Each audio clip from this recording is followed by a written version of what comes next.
Hello, hello, everybody. Hi, hello, welcome to part 2 of The Mermaid Mask, part 2, chapter 2. It's the same for both. We managed to get to the end of chapter 1 at the end of the last stream, and today we're going to be working through chapter 2.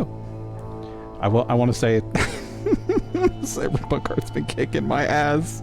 I'm like kind of frustrated because I spent so long curating this playlist of 90 minutes worth of Cyberpunk to theme music for the pre-stream, and like I can't play it on stream until it's ready and we're playing the game. So I'm just kind of listening to it sometimes, like before I start streaming, just fantasizing about it or listening to it while I work on the art, but I can't share anything yet. And I think that for me, the impact of the songs is probably gonna be a little bit less during the streams, but it's still gonna be completely worth it. So still working hard at that. Still trying to get that done. This game should realistically last us a couple more streams before we do our next big playthrough stream, but I've been enjoying it. It's been really fun. I enjoyed this game a lot. All of that said, let us get started on chapter 2. I did turn up the desktop volume a little bit because this game is ridiculously quiet, so hopefully that'll help with the audibility of the game. Okay, so on the last stream I think we finished talking to basically everybody there is to talk to. Oh, they have case files. I didn't even notice that. Silkworm on sea. Suspects presented, clues presented. So we want to kind of like... What is this? Let's keep investigating.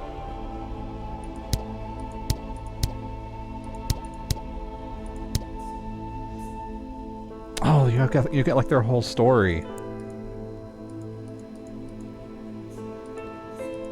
Wait, why can't I click on any of the other ones? There's a whole bunch of UI stuff here I haven't even found yet because I was so focused on just talking to everybody and meeting all the people. What is that? It's a model town. Oh, here's the model town. They were talking about that last time.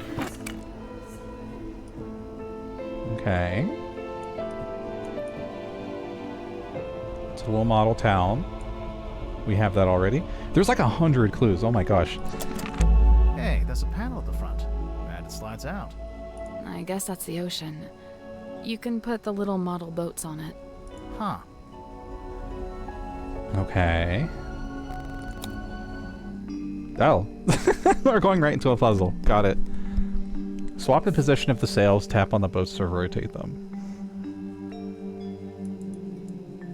Why? What am I doing?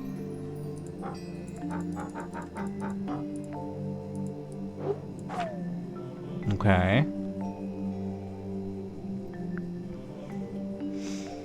Like, I see a bunch of 2s. And I see this little thingy here. I want to figure it out before they start giving me hints.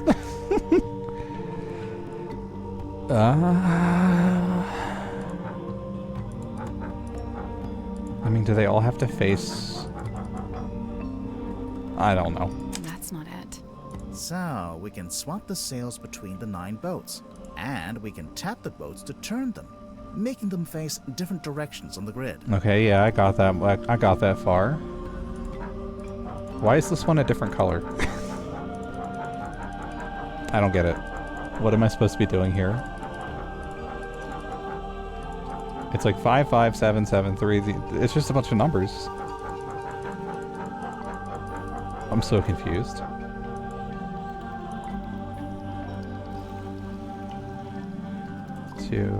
So is it saying it starts from the bottom left of the board? So like 1, 2, 1, 2.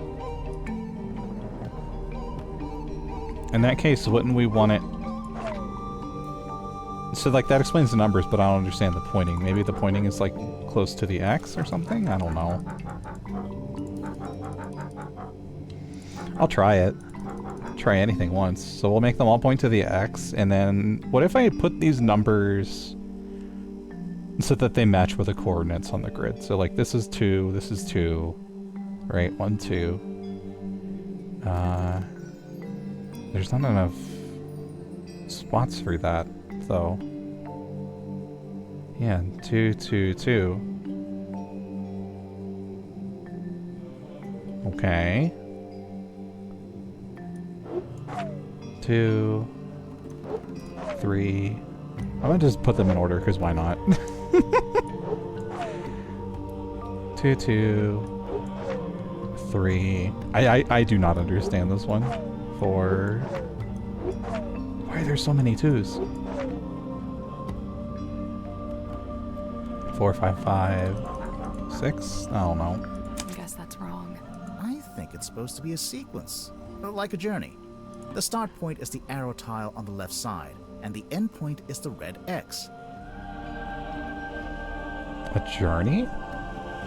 I would not have ever thought of that. Okay.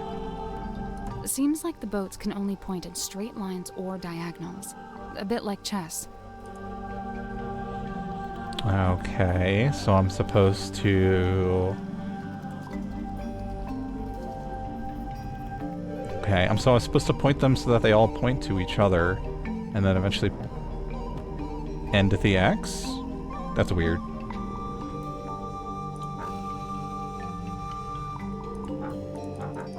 So I can only point to this boat, or to this boat, or to this boat. Okay. And this one can only point at 2 different boats. Okay, so we'll just do that. So, bop, bop. Yeah, okay, so it's figuring out, like, what can lead to what. I see. Wait, so this one can only point... Oh no, it can point to 2. I lied. Is there any that can only point to the X in one other boat? Because if so, that's probably... So this one? Which means it's the last link. I bet you that some of these 2s are redundant and you don't actually need them. Because it's like the sequence, right? So 2, 3, 4, 5, 6, 7? There is no 6. Huh. 2, 3, 4, 5 then? I don't know. Let's try that. 2, 3, 4.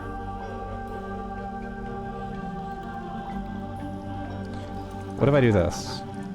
2, 3, 4, and then 5. And then that's really all you need to do, right? Like this? Nothing. I think the numbers on the sails represent movements on the grid, How would you know any of this without him telling you? and the angle of each boat represents the direction of that movement. So we need to plot a journey from boat to boat, going from the start point to the end point. Oh, that's so convoluted. Okay. Maybe I'm just not awake today. I don't know. Let's see here. Fuck, I'm saying the thing that he says. I'm a fucking doppelganger. Okay. So 1, 2. And then 1, 2, 3. So there is no 6. 1, 2, 3, 4, 5, 6. So like it can't point to this one. Because it has to land on the number. 1, 2. 1, 2, 3, 4, 5, 6. So it cannot point to this one. It has to point to this one. 1, 2, 3. Or, yeah, it has to point to this one. Because this one doesn't do anything. Or this one. 1, 2, 3, 4. There is a single 4. Okay. Noted. 1, 2, 3, 4, 5, 6, 7. There is a 7. So that's probably where this has to go. 1, 2, 3, 4, 5. I mean, I'm gonna just, so there is no 1, so this one can't be the one that points to it. Let's see here. Don't like that you can't see what the pointer when it's behind the flag, but whatever. It's like a me thing. So... what all can point to it then? 1, 2, 3, 4, 5. Plop. But nothing can really reach this, I think. 2, 3, 4, 5. Yeah, because there's no 6. And that's the only one, the other one that can point to it. So this is a dead boat, I think. You guys can't reach here. The only one, the other one that can point to it is this one. Okay. Oh shit.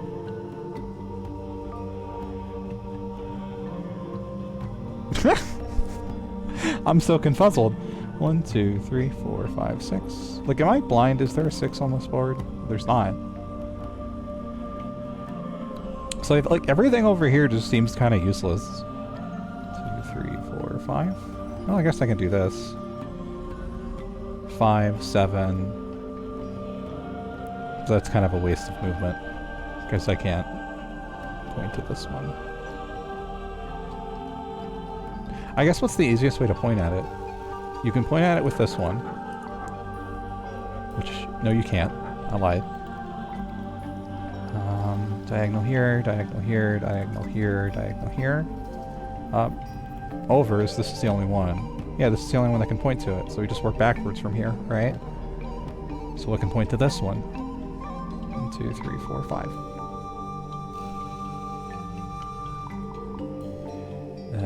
Not a lot.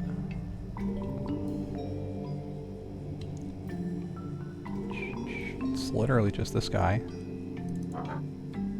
So it points to this. Oh, there's one up here. 1, 2, 3, 4. Okay, what points to this one? We can just do this, right? 2, 3, 4. Where's the other 4? There is no other 4. Shit. Oh, this is like so meticulous. I'm losing my place. 1, 2, 3, 4, 5. 1, 2. 1, 2, 3, 4.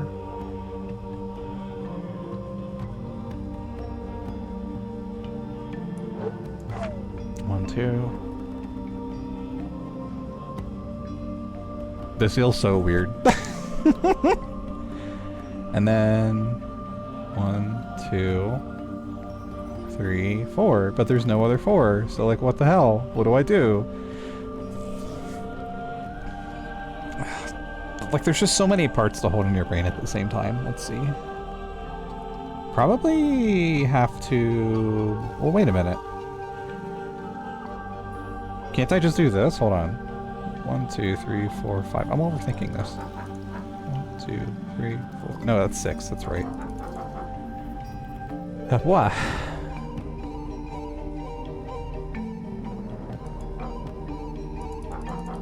And just spin it. Spin. 2, 3, 4. Yeah, we only have 1 4. 1, 2, 3, 4. Unless I could just point to this one directly. 1, 2, 3, 4, 5. Yeah, okay, that's what you're supposed to do. 1, 2, 3, 4. 1, 2, 3, 4, 5. 5, 2, 5. That should be it. Nothing. Really? I think the numbers on the sail and the angle of each... So we need to plot Yeah, a yeah, I journey know for that. the I boat. just did the math wrong. 1, 2. 1, 2, 3, 4. Oh, there's a 2 in here. Why did I do that? 1, 2, 3, 4, 5.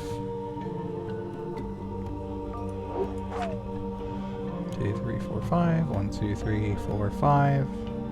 7, 2. Wait, what? What am I doing? Oh my god, I'm gonna lose my mind.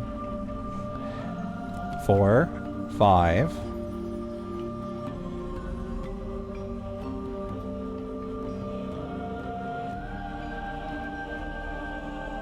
I'm actually going insane. Okay. What did I mess up? Like, I know it's wrong, but like, I'm just losing, I keep losing track of it. I keep forgetting what I've already counted. Blah, blah, blah. 4, 1, 2, 3, 4, 5. I don't like this puzzle. 1, 2, 3, 4, 5, 6, 7. I can make an infinite loop. No, I can't. I lied. 1, 2. 1, 2, 3. 3. 1, 2. I made an infinite loop, didn't I?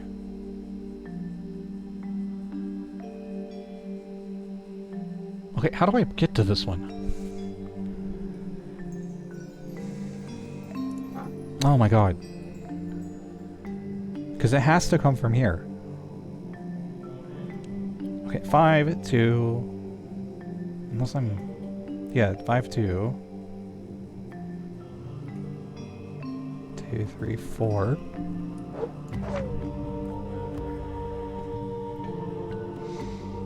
Look at all of the wonderful places I can go. So we're on this one. We're on the IV. Don't lose track. All these other ones don't matter. We've already... I keep losing track. 1, 2, 3. We're on 3. 3, 4. And...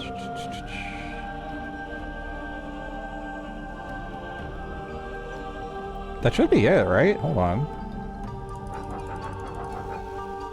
Nothing. I think the So we need to plot a journey from... I'm insane. Oh, I keep thinking that this one points to this one, and that's not what happens at all. Okay. I see. I see what I'm doing.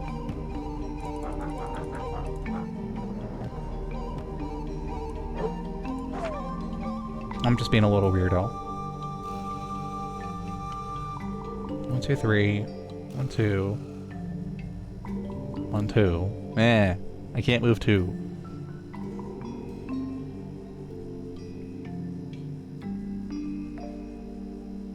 Oh my gosh.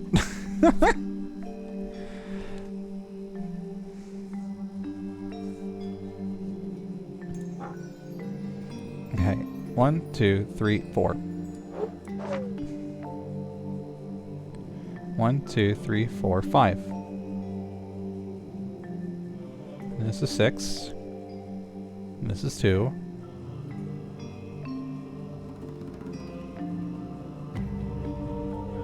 Yeah, I'm insane. I don't know what I'm doing wrong. 1, 2, 3, 4, 5, 6. Like, I need pen and pencil so I can... This is like Sudoku. I'm holding all the numbers in my head. You can't make me hold this many numbers. My brain doesn't work like that. Oh my god. I have space for 2 numbers at a time in my brain. Any more than that, I break. I'm sorry. This is why they give you paper in math class, you know? 1, 2, 3, 4. I'm gonna cry. I'm not. I'm just making a joke for content. 1, 2, 3, 4, 5. Okay, just to double check, it cannot be accessed from any other spot. So it has to come from here. 1, 2, 3, 4, 5. This has to be here. And then this guy can only be accessed from here, so this has to be here. These two are in place. Like, like, this is gonna feel so obvious when I get it done. So where can this one come from? 2, 3, 4, 5, 6. They cannot come from here. So it has to... This one's already locked in place. So it has to be this one up here. And that's where I keep getting stuck. 1, 2, 3, 4. We stick a 4 there. Do not move it. Do not move this 4. Stop it. Stop it, brain. Okay. So now we need to get here. We can go from here. And we can go from here. And that's it.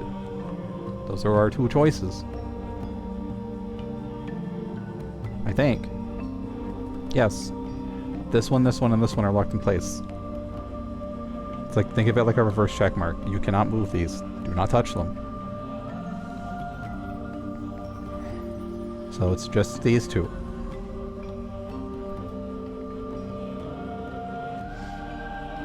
And the question is which one?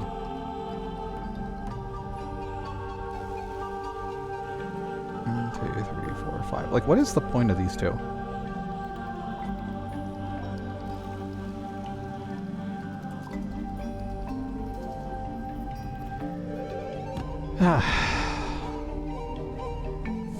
Okay. So I have 1, 2, 3, 4, 5, 6 to figure out left. I'm not panicking, you're panicking. Maybe I just wasn't meant to be smart today. I don't know. 1, 2, 3, 4. Yeah, because I keep thinking that this one and this one are the same one, and they're not. So this, like, kind of doesn't lead anywhere, it feels like. So how are we getting here? Well, wait a minute. We go here. 1, 2, 3, 4. I can't move the 4. So I can't. I actually cannot. This 4 is locked in place. No, wait. This is a 5. This is the 4. Wow. I can't even do numbers now. Okay. This 4 cannot move. Therefore, 1, 2, 3, 4. This cannot point to this one. So 3 and 6. I have to go here. Okay, I have to do this one. It's the only option for this piece.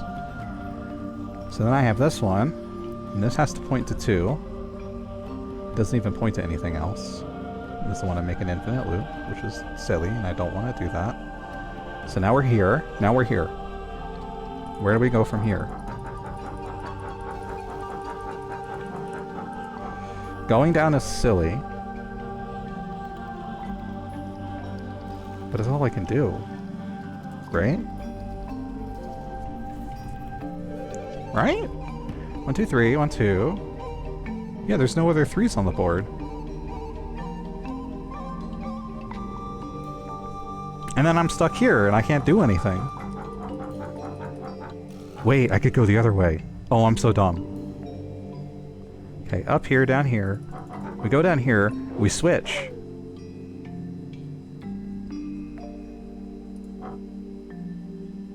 We switch. Aha. There we go. I just had to swap the numbers. Oh my god. Oh, my poor brain. I'm so sorry. I'll never do that to you again, brain. Nice.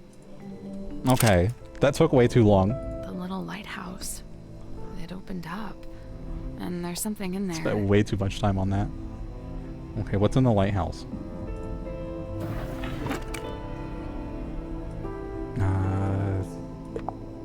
Oh! There's a film reel in there. Okay. I wonder if we can use that with anything. I'm gonna just click on Wine things. bottle. The wine is long gone. What is this? There's an old curtain hanging up here. Want to take a look behind it? Yeah. That's the door. Most of the room is made of wood. But this door is made of thick metal. Oh, that's the outside. Okay. Spooky.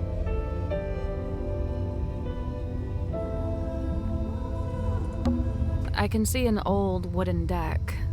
It looks a bit like a pirate ship. Yeah, I bet. Okay, we're next to a pirate ship. Caution.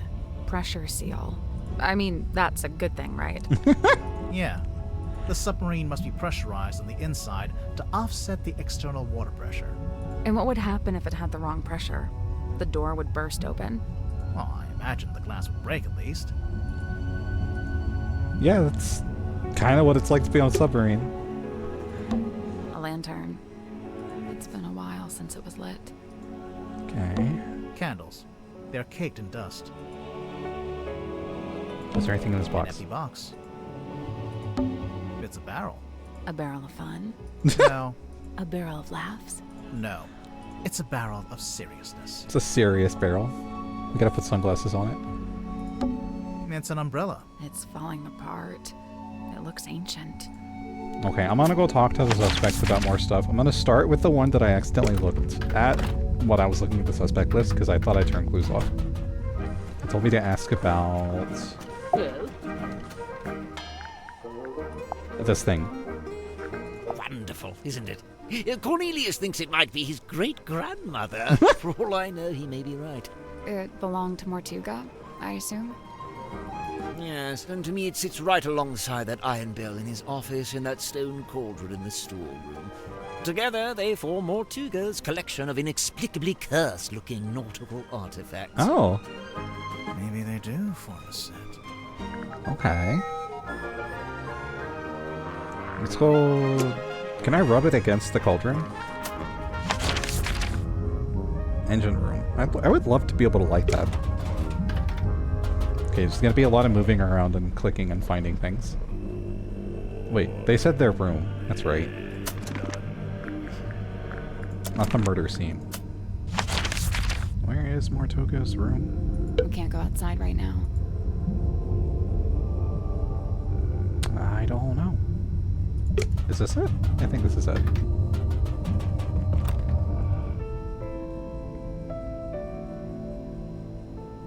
He said that it formed a set with the bell?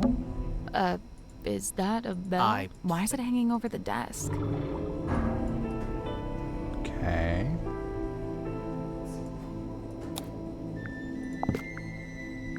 I feel like there's more to do here. Mortuga's desk. Anything in the drawers? Just dust.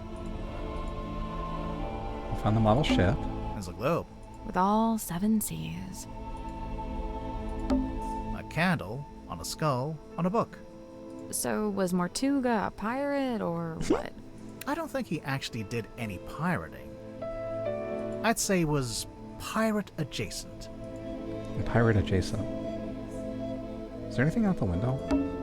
Nice window. It looks directly out the back of the ship. The ship? Yeah, you know, the submarine. I feel like that's not up to code, but what do I know? Can I lower this? Is that... Why is it hanging over the No? desk? Okay.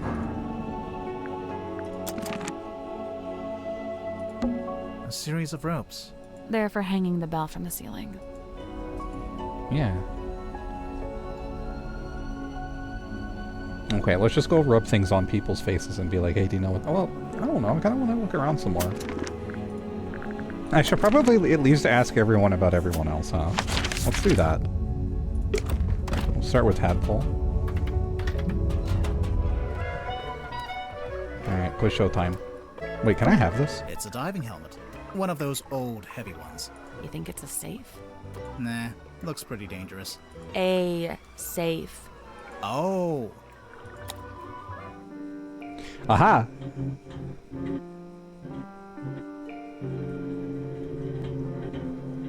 Just spinning it all around to annoy Tadpole. Oh, it's one of these puzzles. They have to all line up with each other?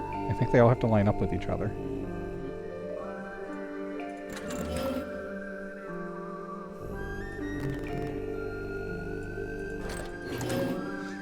Line up the macaronis.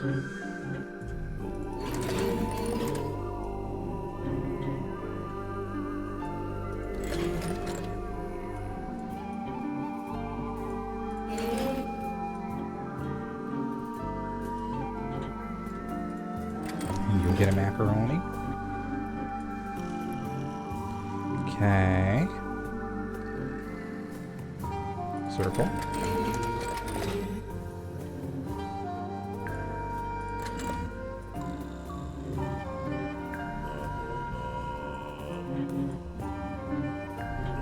That should be all of them. that's the one.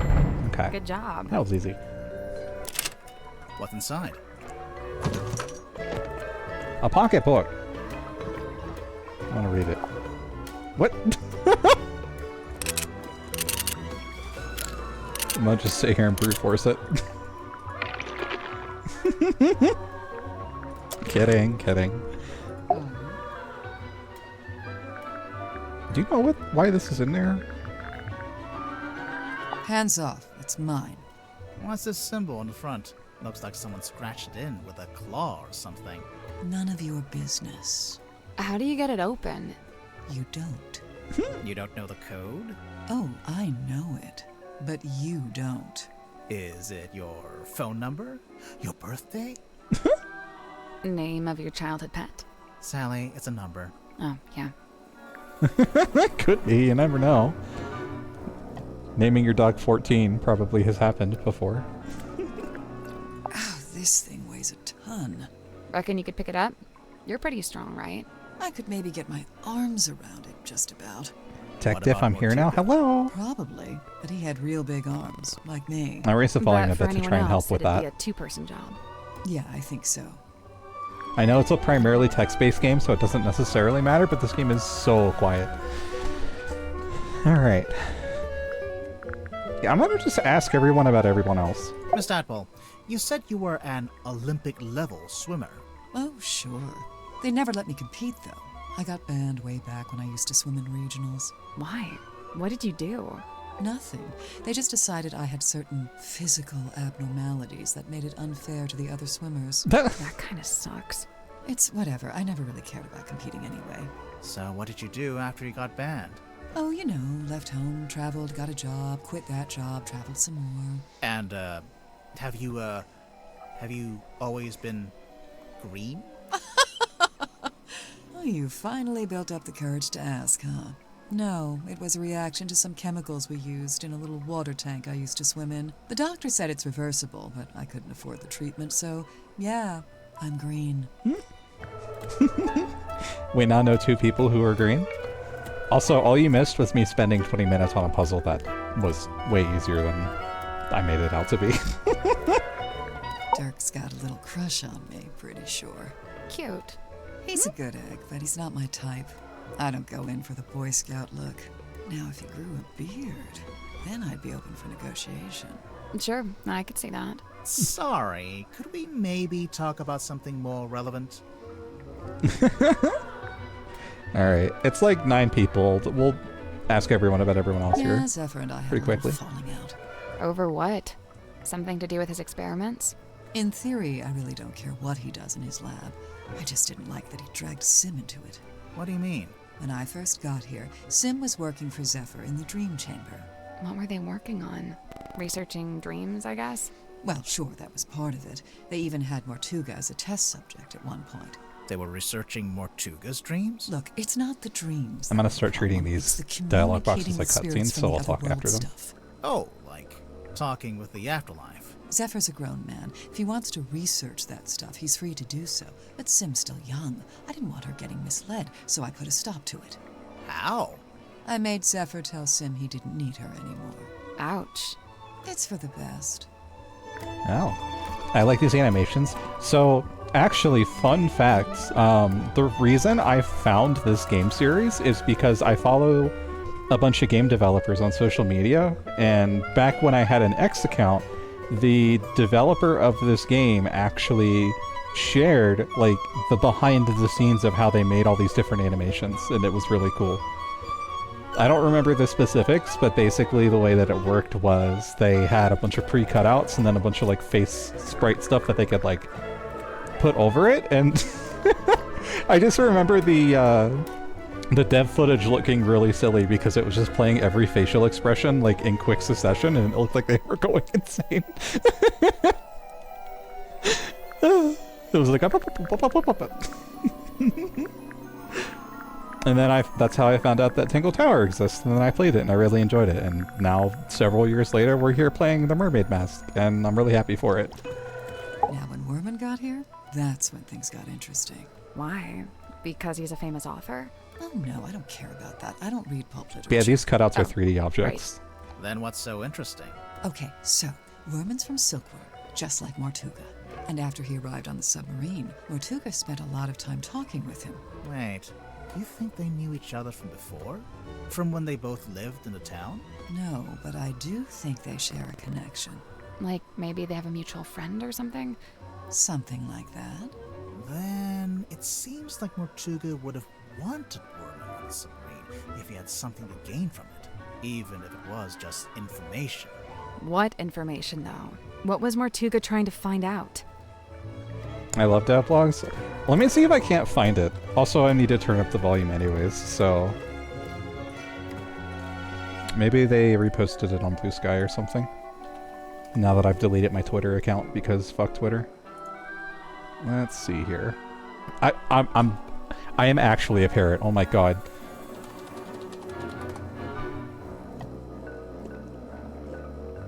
Tangle Tower.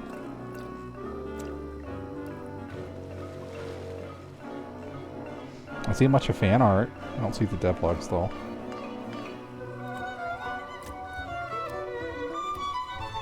Give me just a moment.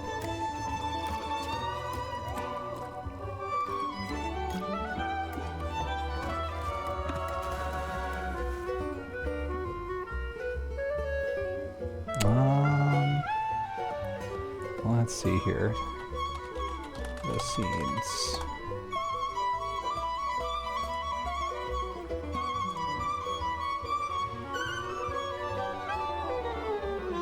It doesn't look like it. Oh well. Unfortunate. I'm sure it's on Twitter somewhere if you look for the creator. No more Nazi Twitter? Yeah. Alright, let's keep asking questions. I'm gonna turn the volume up a little bit more on my end. Because holy shit, this game is quiet. I really liked him. He wasn't like anyone else I've met. What did you like about him?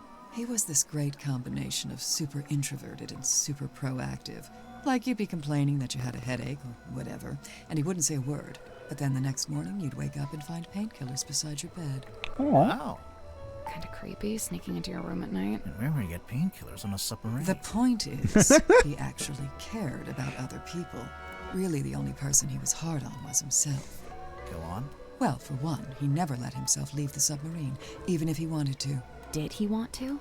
I think so. Then what was stopping him? I wish I could say. Alright, let's ask about the nutcase. I'm gonna love hearing everyone's opinion on this crazy man. I know he used to run a shop selling compasses or whatever, but from what I gather, he knew it wasn't really his life's calling. Although he seems to have fallen back into it, so I don't know what's going on there. Creature of habit, I guess. If Grip didn't actually want to work in a shop, what did he want to do? He wanted to be the navigator for the submarine. He'd probably be pretty good at that. Problem was, Magnus didn't need a navigator. Didn't want one. What? It's just, now that Mortuga's dead and there's a new captain. You're thinking Grip might finally get to be navigator? Under Cynthia? Maybe. That's a very dumb I don't reason to know. kill somebody. I don't think Grip wants to be Cynthia's navigator. I think he wanted to be Mortuga's navigator. Yeah, that makes sense. Little Cynthia. She's cute, huh? I don't know if that's an appropriate way to talk about your captain. You're so right. You think her being captain is kind of a joke? It's not a joke to her. She cares a lot about the submarine. I just don't think it's doing her any good to care that much. It's just a hunk of metal after all. And wood. Some of it is made out of wood, I noticed. Did Mortuga want Cynthia to succeed him as captain? Did he ever mention it? No, I'd say he probably felt the same way I do about it. Which is... That she's too young and too bright to be living down here in the dark. Oh, so this is like a little submarine of outcasts. I get it. I couldn't believe it when she showed up. I swear this submarine is like some kind of giant sink strainer. You know Mariana Moon from before? Yeah, we've crossed paths. We very briefly both worked for the same guy. What guy? Doing what? Performance art. Mariana's act was storytelling. What about? The show I saw was about the history Yeah, of she did seem the Silkworm on storyteller type. Sea, with a focus on all the rumors and urban myths. This was before I'd even been there myself. She even mentioned the rumor of the Mortuga submarine, how she'd been in Silkworm looking for it. What was the rumor? Just that there was supposed to be this haunted submarine with a captain who got cursed to live underwater forever. Sounds made up. Oh. I know, right? Sounds like kind of the submarine we're on, actually. Sim's quite delicate. She's got some real self-worth issues. She's Oh. kind of eerie. Mm-hmm. And she's got this 1,000-yard stare, like a rabbit in the headlights. She's got a unique way of speaking, too. Yeah, I'm still not sure how much of it is sincere and how much is residual from her time performing on stage. I have heard her talking more normally, though, when she's with Cynthia. What about Sim's parents? Orphan. As far as I know, she was homeless for a while, until the system picked her up and she got moved into the theater. So she's never had any kind of normal life. Oh. That 1,000-yard stare is starting to make a little more sense now, huh? Okay. I thought she was just doing that to be, like, messing around, but she just doesn't know how to socialize. I get it. Okay. That's about some more clues. Yeah, I want to do the socializing in. Tadpole didn't give us the code for the pocketbook. I noticed. So what now? Maybe someone else will know it. Sounds familiar. I fucking love video games because they are so good at representing people that like normally don't get represented. Yeah, I doubt it. How about this? If we ask everyone and nobody knows it, we can break it open. Ooh. I knew that would cheer you up. They both crave violence. I love them. I'm gonna click on some more things in the room and then move on to Grip. That's a big mirror. It's the kind of mirror you'd walk through to get to Mirror World. You've been to Mirror World? What's it like? On reflection, it's not that great. Ugh. On reflection, I see you. These aren't the bottles I'm interested in.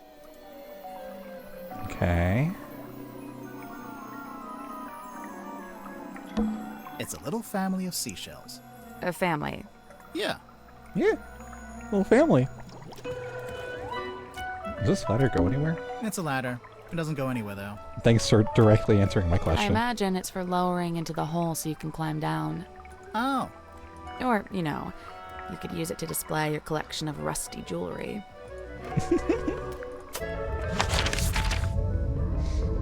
That's kind of what I like about that's what I liked about Tangle Tower also, is you had all these weird characters that seemed kind of like supernatural, and then you talk to them and there's like, oh yeah, I'm green because like chemical spell, and you're like, oh okay, that makes more sense.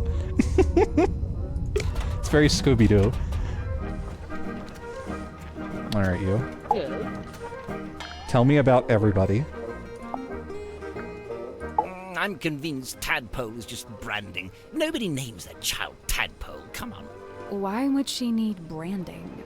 You're serious? She's all branding. The name, the look, the identity as a half mermaid, it's all theatrics. I just don't get why she'd need to have a fake identity like that. No, she doesn't. Not anymore. It's vestigial, I think, left over from some previous endeavor. Weird, isn't it? Bringing your old branding with you onto the submarine. What would be the point? I hate to say it, but I do think Grip would be homophobic. Like, come on, man. You can't just be a fucking mermaid. You gotta have like a reason for it. My god.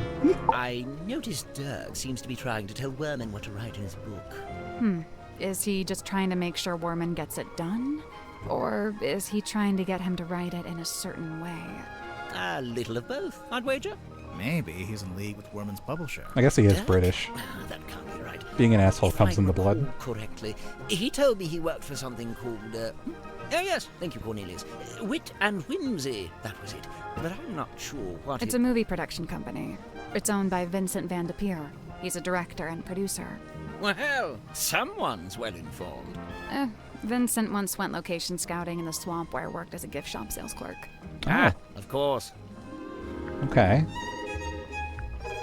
Get a little lore drop on Sally, I think is her name. What'd you make of old Yeah. Dr. Zephyr? Not a fan? There's been some speculation that his experiments may be dangerous or even harmful. Although it's hard to be sure, since he seems so reluctant to admit what they actually are. You don't even know? I would have thought, since you've both been here for a while. Well, yes, Zacharias was one of the only 2 souls aboard the submarine when I arrived, but he never made me feel especially welcome, and he certainly wasn't keen on me poking around his dream chamber. In fact, he always seemed somewhat wary of me, like my arrival was going to scupper his plans in some way. I guess Zephyr and Mortuga weren't expecting anyone else to show up. Yeah, he was kind of staring at us when we went into the room also. There's got to be something in there he doesn't want us to find. Also, real quick, I want to ask about this pocketbook. Who does this belong to? Wilfred Winterbottom? Who's that? I just made him up. Oh, then no. Okay.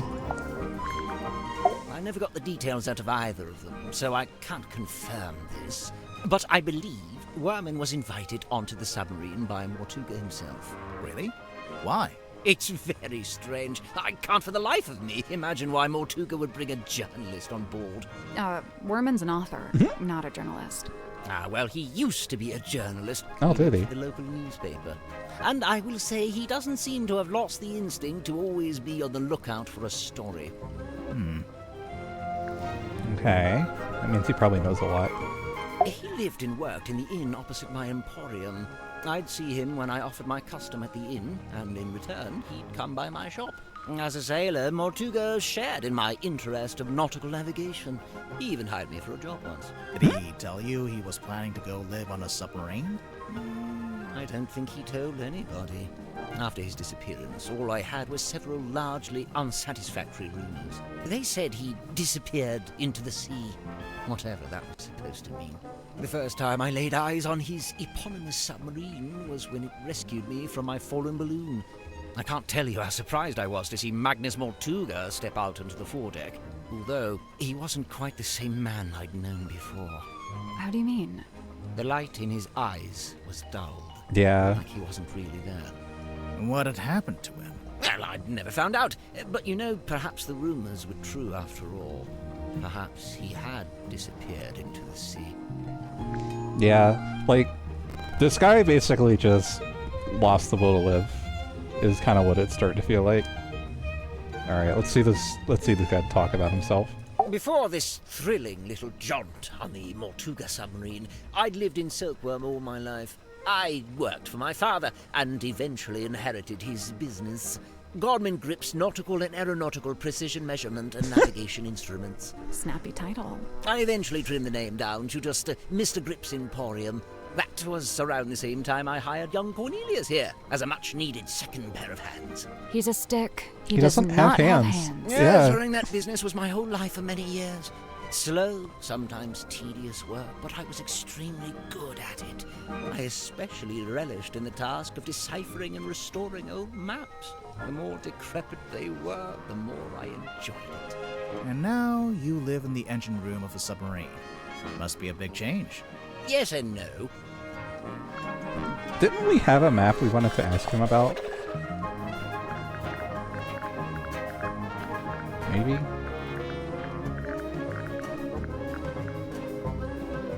Okay, well, we can't just not click on things if we're in this menu. What do you make of this? A message in a bottle? There's a little drawing, too. Some kind of symbol? To me, it looks like a diagram.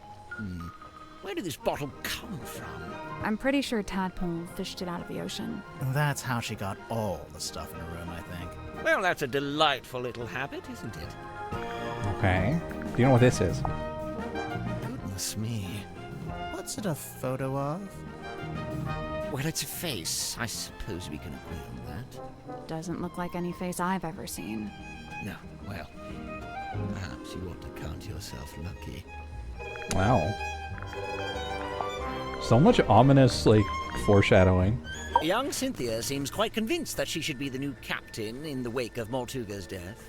Sounds like you don't agree. Well, now, I didn't say that. It's just... You don't think she's up to the task? On the contrary, from what I've seen, Cynthia is a remarkably bright and capable young woman.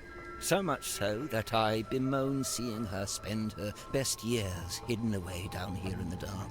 Oh, it doesn't have to be permanent. She could be captain for a little while and then go do something else. I see. So, everyone thinks that Cynthia has, like, a really bright future, and this is kind of the ship people go when it feels like they don't really have anywhere else to go, question mark, so... You know, there was something I noticed while giving Mariana a tour of the submarine. Soon after we entered the bilge, she whipped out her tobacco pipe with a strange kind of urgency. Did she smoke it? Well, she put it in her mouth, but she didn't light it. What's that, Cornelius? You've never seen her light it?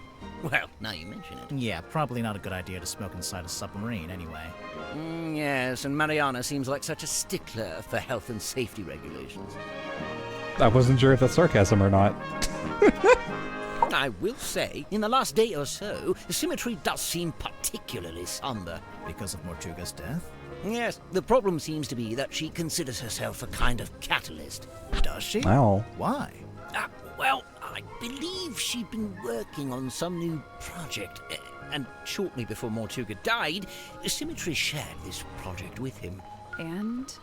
And then he dies. It's probably just bad timing. What kind of project was it? I really have no idea. Oh, Symmetry thinks that she's yes, bad luck. Cornelius tells me he saw Symmetry drawing something while in the mess hall. A poster, apparently? Oh, that's really sad. Okay. I wonder if Mariana would let us take a closer look at that pipe of hers. Oh, It can't hurt to ask. new information.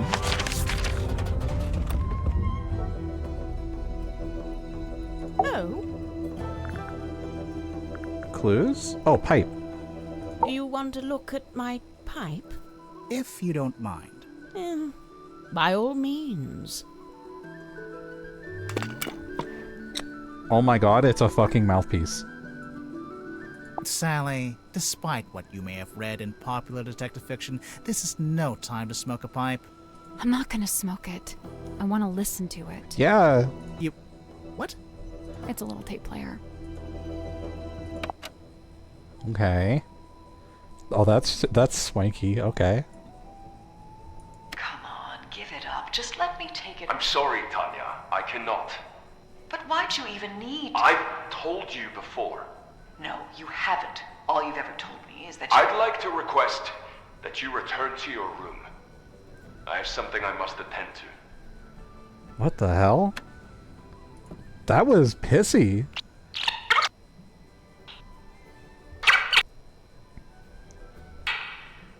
I told... So she made a request of some sort.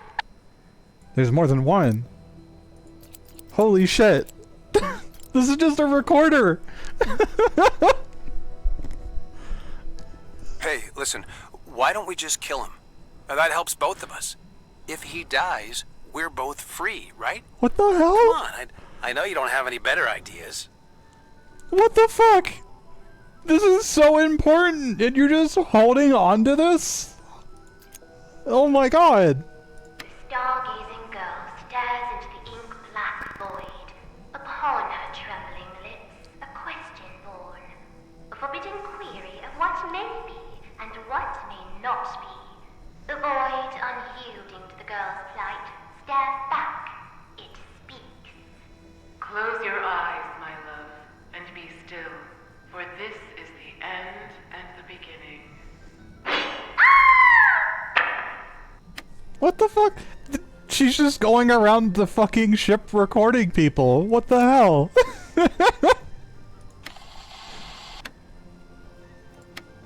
Okay. Huh. Are you fucking serious with that? Oh, that's so okay. Hold on. First off, I saw a scroll in here. I wanna get it. It's open. What is that? Some kind of scroll? That is not for sale. Please don't touch it. Too late. Sorry. Okay. And a red X is marked somewhere in the ocean. Oh, those are coordinates. For customer Magnus Mortuga.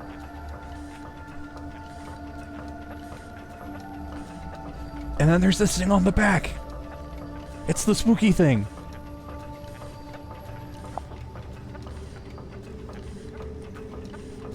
Oh my god. What is this? Hello? What is this?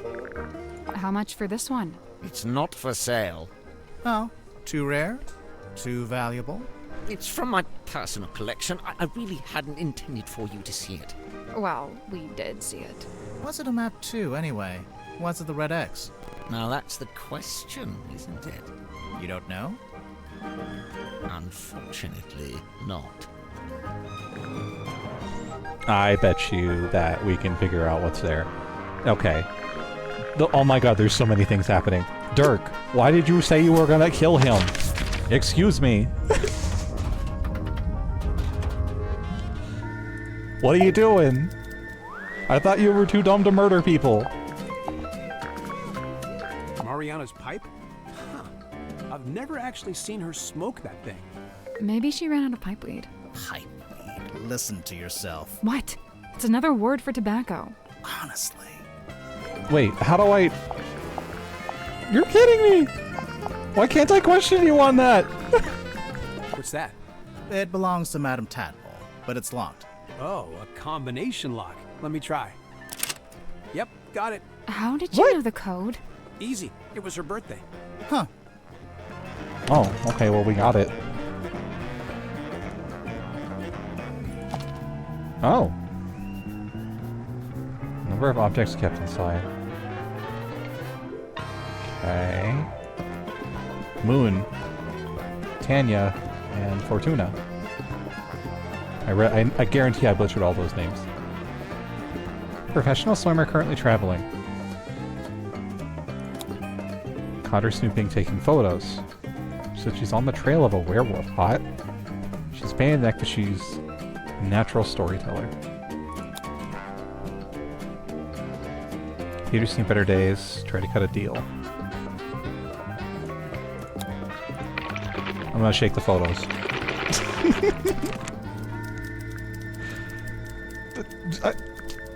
Seriously, this pipe just says I want to kill him. Why can't I inquire on that? Hey, listen, why don't we just kill him? Now, that helps both of us. If he dies, we're both free, right? Come on, I know you don't have any better ideas.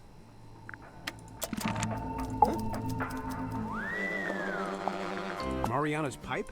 Huh. I'm so annoyed. What? Honestly. I want to just hold this up and be like, what is this? Why? Oh my god, whatever. We're already here. Let's ask about suspects. Tadpole? Oh, she's awesome. Got all kinds of stories. Takes some work to get them out of her, but it's totally worth it. Like, get this. I found out she used to be a rescue diver, but they banned her for being too good. How can you be too good at that? I don't know. She'd go too deep, stay under too long, break all the guidelines, you know? Ow. Huh. I gotta say, no disrespect to Cynthia, but I'm disappointed Tadpole didn't become the new captain. What, did Tadpole say she wanted to be captain? No, I just think she'd be really good at it. I mean, she's smart, brave, plus she knows all about the ocean. I mean, come on. I guess that is pretty good qualifications. Dirk Dansom, 6'2", blonde, athletic, passionate, adaptable, amenable. Okay, you're hired. Please stop. And how long have you been an actor? Oh man, I've been trying to break into it for like forever, but I was getting nowhere until Mr. Vanderpeer said he wanted to hire an unknown for his new project, Hex of the Helmsman. It's kind of a fantasy horror adventure. I play mysterious anti-hero Marcus Mordoon. Yeah, I know. He's pretty much the main guy. So you went from getting no work to getting the lead in a big movie. Crazy, right? So you're rich and famous now? Well, I mean, yeah, right? I mean, hello? Hello? Oh, this guy's a liar. Hello? Hello? Hi, I can do that too. Oh my god, I remember the hello loop. If you ever want to reset me in a conversation, just say hi and I'll say hello back. That's it. That's all it takes. Dr. Z. Oh man, love this guy. Hey, did he show you his curiosity collection? I don't think so. Hello. Dude has some seriously rad stuff in there. Plus, like, it's all real, you know? Worth a lot of money, you think? Oh, totally. The guy's sitting on a gold mine. There was this one thing. It was behind glass, like this spooky mask kind of thing. I wish I could remember what it was called. Anyway, Dr. Z said it was priceless. So, obviously, I asked what that meant, and get this. It means it's worth a lot of money.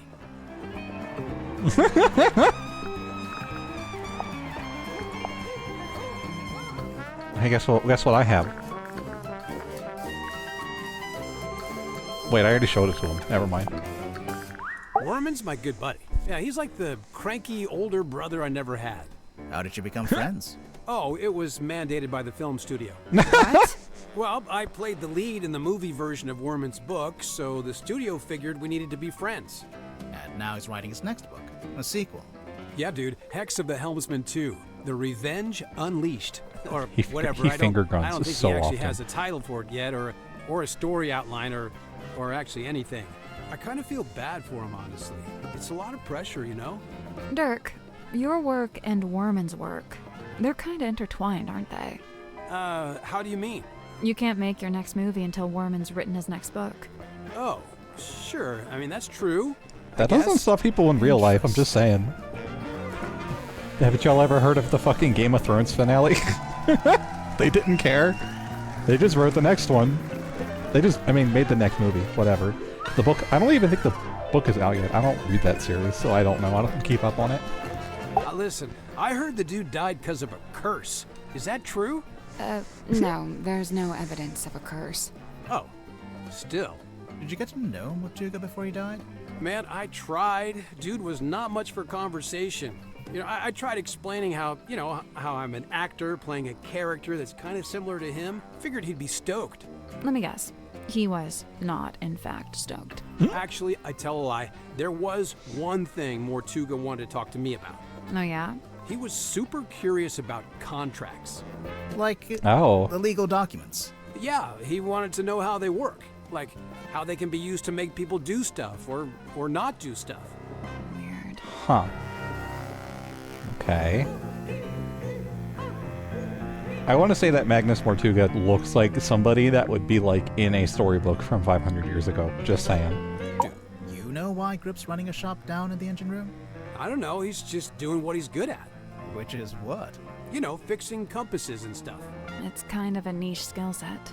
You say that, but I heard he ran a pretty successful business back in the town. Yeah, we saw it on our way here. It's boarded up now, like everything else. Dirk, did he ever mention why he closed it down? From what I gather, it was making him money, but it wasn't making him happy. He wanted to put all those navigation skills to use and actually head out on an adventure. Yeah, I relate to that, honestly. Money doesn't make you happy. Being poor costs you happy, though.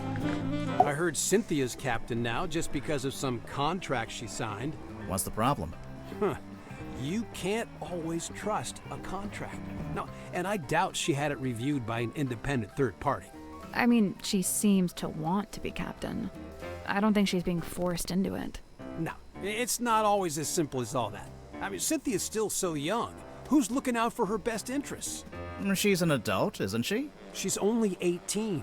She should be, I don't know, outside in the sun, picking berries, having picnics, that kind of stuff. What Picking an berries. idyllic little picture you've painted for us there, Dirk. I'm serious. What kind of berries, Dirk? Mariana? Man, she's really living out the escapist fantasy. I gotta say, I'm impressed. That's if you believe what she says. I think she might be making some of it up. Hey, you know, it's funny you say that. I did notice something the other day. Oh?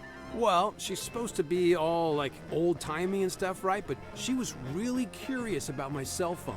Curious Oh. how? Well, she was asking what make it was, what model number, you know, like really specific stuff. Huh. Okay. What do you know about Sim? Well, she left the theater she used to work at to come onto the submarine, you know? Then for a while, she worked with Dr. Zephyr in his lab. But not anymore. Nope, she's working on something by herself now, in that room that looks like an old-timey kid's bedroom. Do you know what it is she's working on? Not exactly, but get this. One time I looked into that room, and there were 2 of them. What? 2 symmetry silk moths. Yeah, we already know about that. That's her magic trait. Okay. Let's talk to Coraline's dad.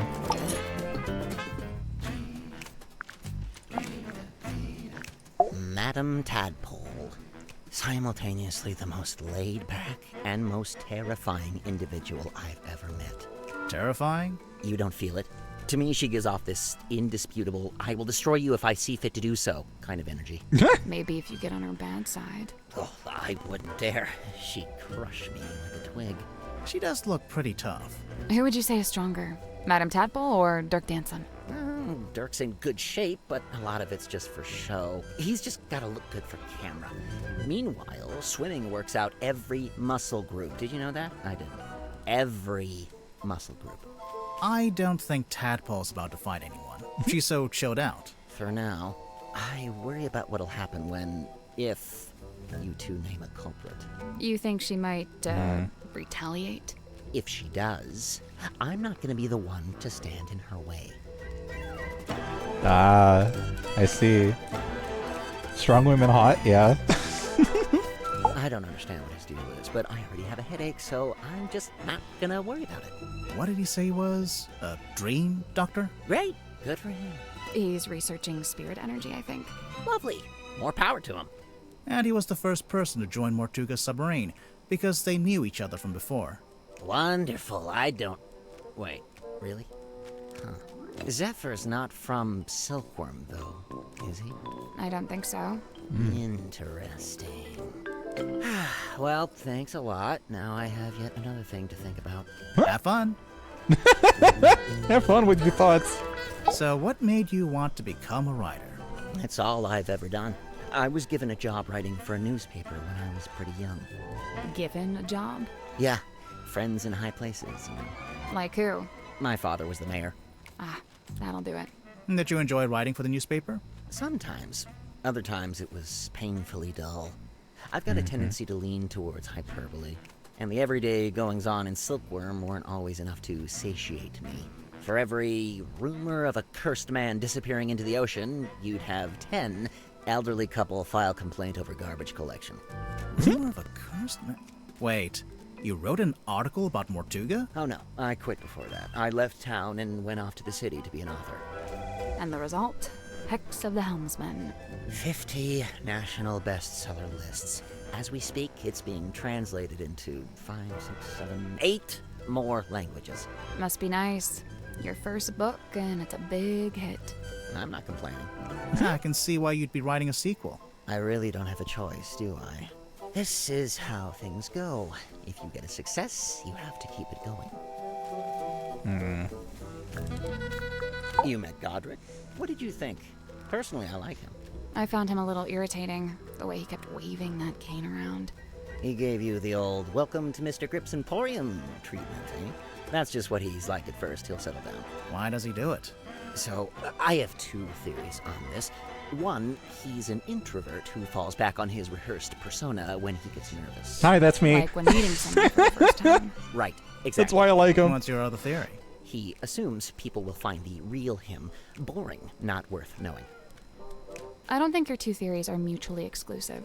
Yeah. They might both be right. Yeah. So what is the real Grip like? I get that guy. Once you get to know him. I don't know. He's kind of like one of those savants, you know, kind of odd, but seriously gifted. In his case with cartography, I guess, navigation. Yeah. Oh my god, that was me as a waiter. Like, so hard. Extremely shy, extremely don't like talking to people. That Steps of Service booklet was my fucking lifeline. Holy shit. I get it. Cynthia. Quite honestly, I give her about a week. A week until what? Until she cracks, packs it in. The pressure's already getting to her. I know the signs, believe me. You think Cynthia's gonna quit being captain? It's only a matter of time. And you know what? Good. She deserves her freedom. She's still young. No need to take on a burden like that. Nobody's even paying her, for goodness sake. But then who'll be the captain of the submarine? Nobody! Let it float loose like a piece of driftwood, that's what I say. It's not like we were going anywhere anyway, even when Mortuga was in charge. Maybe Cynthia does want to take the submarine somewhere. If she does, she's never mentioned it. It seemed to me that she wanted to be captain just to be captain, you know? Yeah. Moon's your lead suspect, I presume.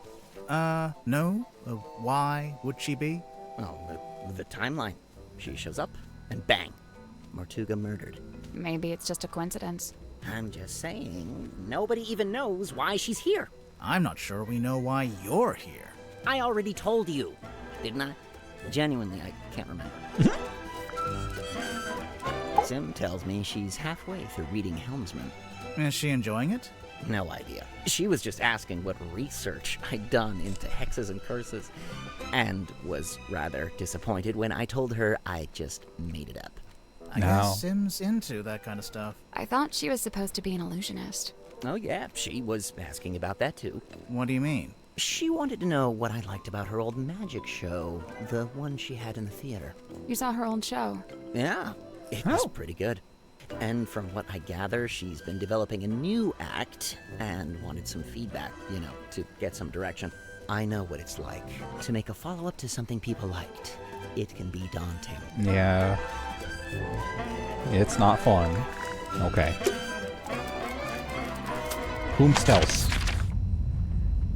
Did we finish talking to Moon? I might have gotten too distracted by the pipe.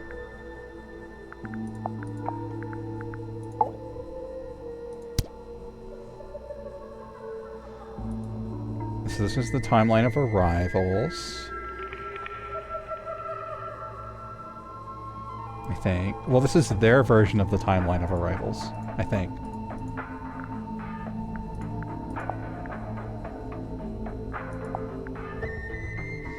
I wonder if this will mean anything at some point. It looks pretty consistent across everybody. I don't see anything out of place, I think. Okay. There's got to be a reason they're going into that. Okay, we talked to you, we talked to you, we talked to you. We can't really talk to you.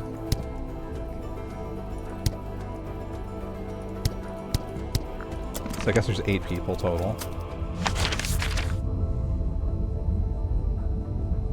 Let's go talk to this guy. Because also, they said there was something valuable behind glass. These books are kept behind glass. I guess they're extra rare. Or extra dangerous. Yeah. They said that was super valuable. The cabinet's full of scrolls, but, Can't think of an excuse not to read them. they're too fragile, maybe? Hell, just say they're blank. No one will know. I can't see anything important on these shelves. Good, because I couldn't reach the stuff at the top if I wanted to. Big glass bell jars with creepy things inside. If I had a penny for every time we go somewhere and there's big glass bell jars with creepy things inside. Oh, there's like a little orb back here. It's a weird crystal orb. It is the fog ball. If you say so. Okay. It's a ball of fog. Oh, there's like a battery on the bottom. That's actually really funny. It's a battery-powered crystal orb thingy. Alright, you.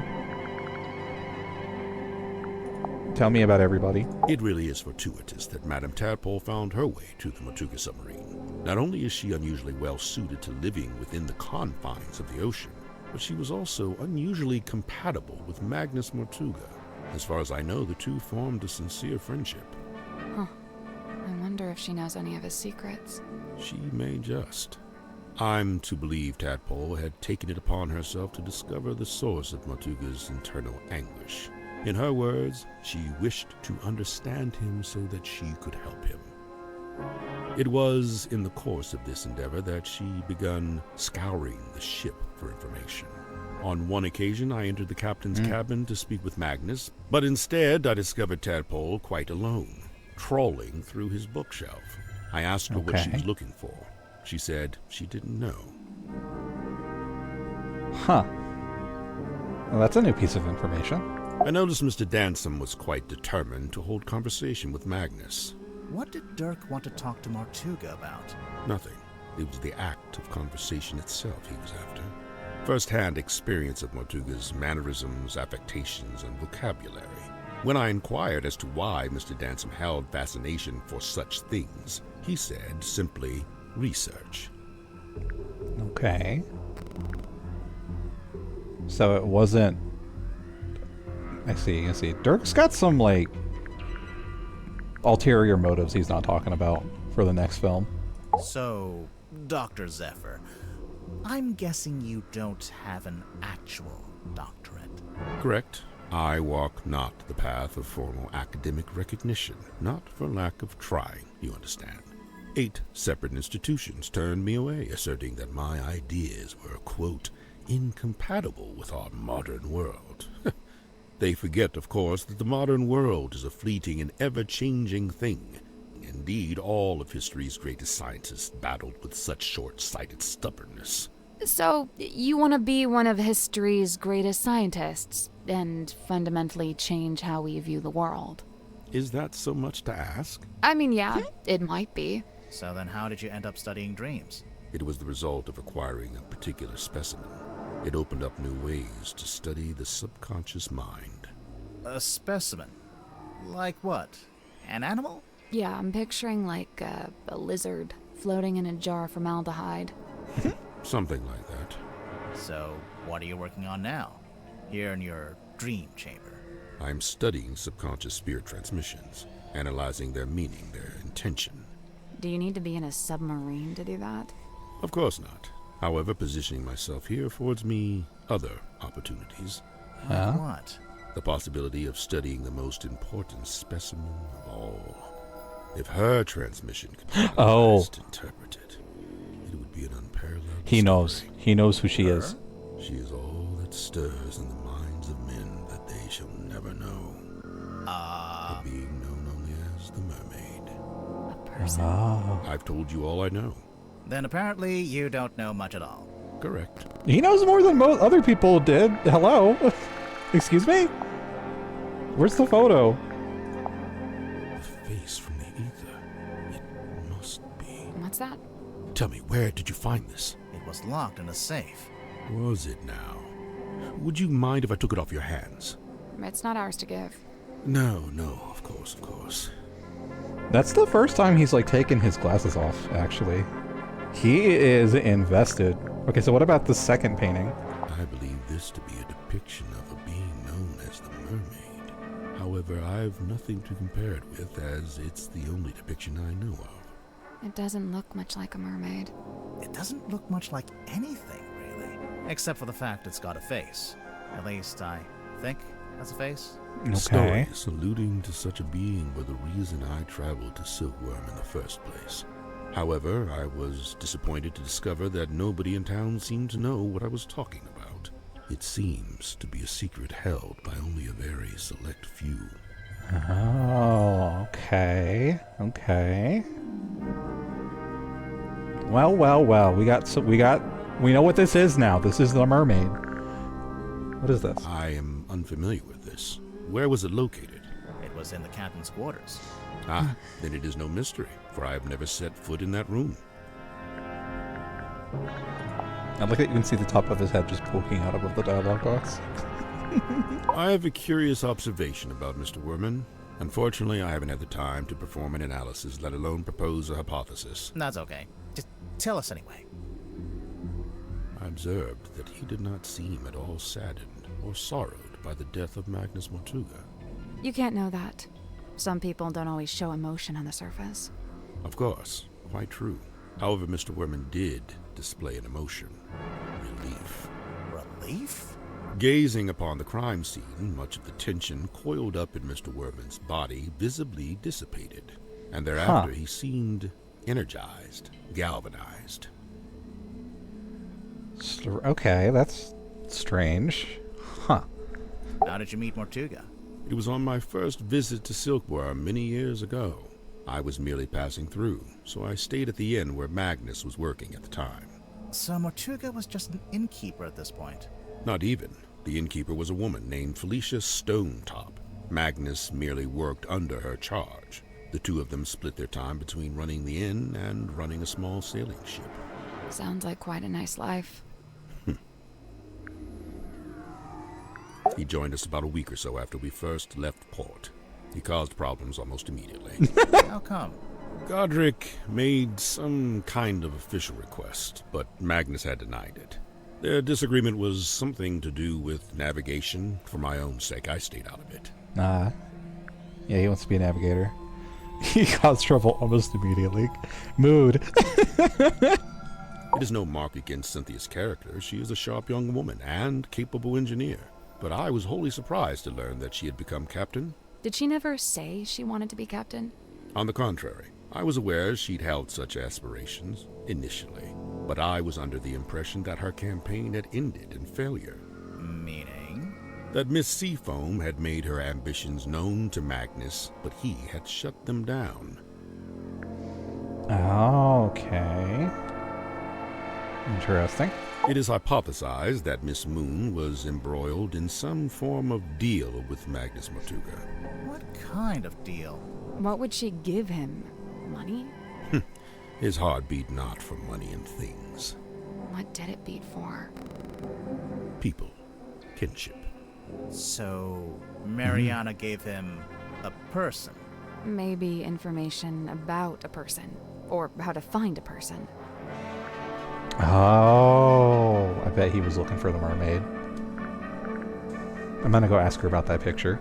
I first learned about Symmetry from a newspaper article detailing her residency at the Fortuna Hall Theater. On the surface, it was merely a review of a magic show, but I felt something behind it, something of great interest. To me, it spoke of someone with a close connection to the ethereal plane. Taking an excursion from the submarine, I attended the performance. Afterward, I requested an audience with Miss Silkmoth herself. And speaking with her for a scant few minutes, I learned two things. First, and most importantly, my instincts had been correct. She was indeed fascinated with the great unanswered questions of metaphysicality. She held a yearning to understand that which could not ordinarily be understood. A woman after my own heart. What was the other thing? You said you learned two things. That she was thoroughly unhappy with her lot at Fortuna Hall. Yeah. The theater owner was a heartless woman who, among other indiscretions, did not compensate Symmetry for her work. But she had no family, nor any other connections. She had nowhere else to go. So you invited her to come live on the submarine? To put it simply, did she bring all her props and stuff with her? Everything she could carry. Why? Was she going to keep working as an illusionist on the submarine? No, Miss Silkmoth would be working with me here in the Dream Chamber. I notice she's not here anymore. Her tenure with me has come to an end. She has moved on to pastures anew. Yeah, because of Tadpole's intervention.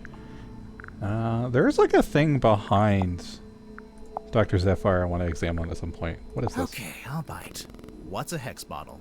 It is a glass container with a hex inside. A hex like a magic spell? I've been forthcoming thus far. Unusually so for a man of my nature. However, certain things I shall be keeping to myself, especially if it has no bearing on your investigation. What if we can prove it's got something to do with the murder, or the crime scene? Ah, well then you'd have forced my hand, wouldn't you? Okay. It's a little bedside cabinet.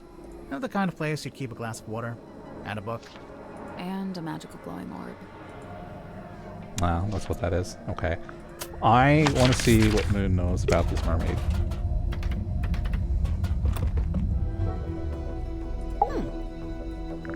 Yeah, there's a lot of talking in this game. Not that I'm complaining. Now we're getting to it. The reason all of us are here, really. How so? The Silver Snake, the Mortuga submarine. Did you ever stop and wonder, why here? Why this particular part of the coast? It all stems from a single truth. There's something hiding in the water. Something big.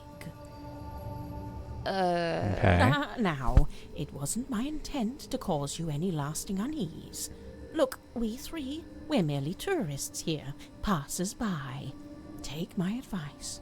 Keep your distance from all this, so you can still walk away at the end. Spooky. Well, that's not our job, so we're not keeping our distance. Well, that has to be a face, but it's not. It doesn't look like anyone. When was this taken? Pretty recently, I think. I see. So she's probably still out there. Mm-hmm. Listen, don't worry about it. Seriously. Yeah, she knows something. She knows something. This here. That's the Stone Top emblem. Yes, I noticed that. Yeah. We saw it on the sign outside the Stone Top Inn. Do you remember, Sally? No, but I was basically still asleep at that point. What are those letters above it? Initials. SS. Stone Top C? Secret Stone? Selena Stonetop. The owner of the painting? The painter herself. Oh. Look at that.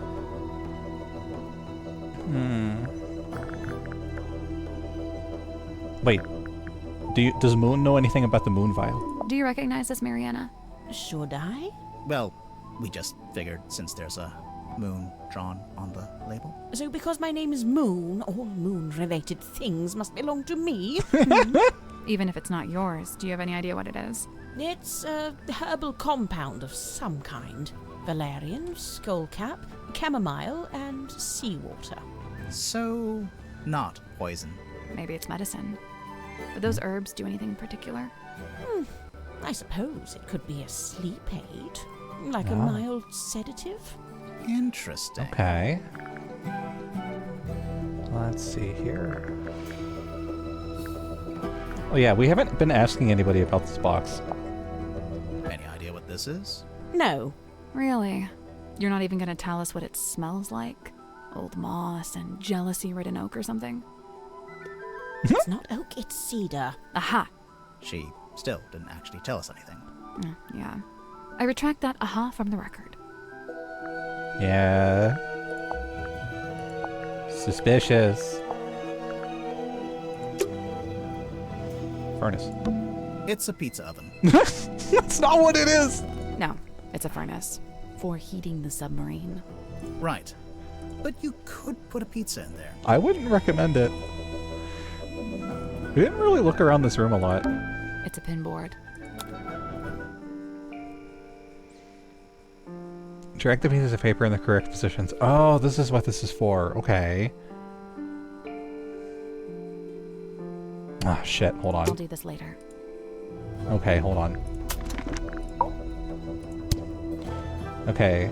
Zephyr, Godric, Symmetry, Tadpole, Cynthia, Worm, Dirk, Moon. It's a pinboard. I promise I've been paying attention. No, wait, no, we're the last ones here. Does the order matter?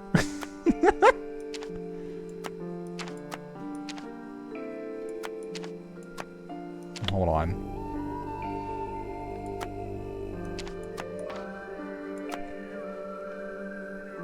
Where's... There he is.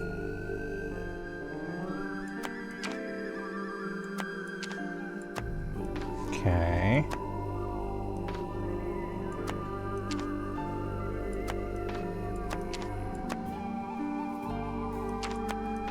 And then you were here. I think Symmetry was next. I don't know. I don't remember. I'll do this later. Godric, Symmetry, Tadpole, Seafoam. Okay, Grip Silk, Tad C, Wordam. Grip Silk, Tad C, Wordam. It's a pinboard. Okay, Grip Silk, Tad C, Wordam. And then the rest is just like arbitrary order that we already know. Okay.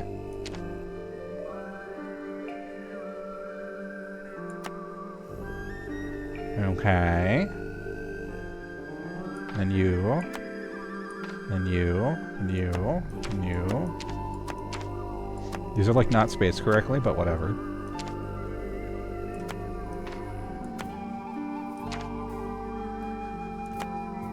Doesn't care that much about the order. Nope. So, each one needs to be moved to the right place. Yeah, I know. It's just the order that they came here, right? How specific does this have to be?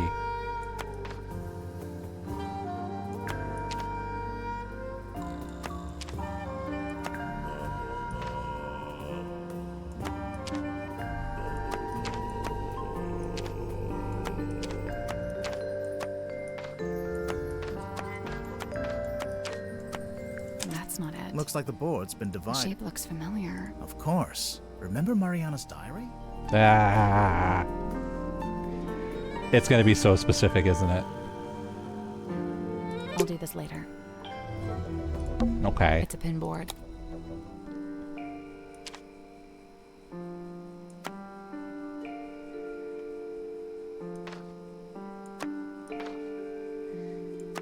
Okay, so let's just not drag them all off since they have to be in like the exact spots.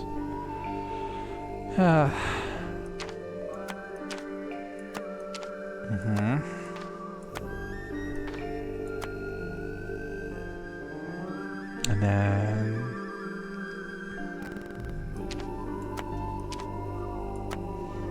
Grip Silk.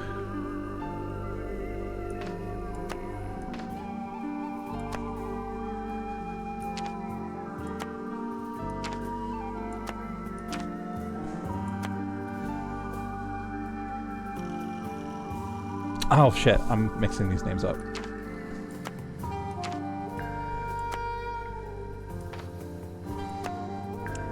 Grip Silk, Tad C.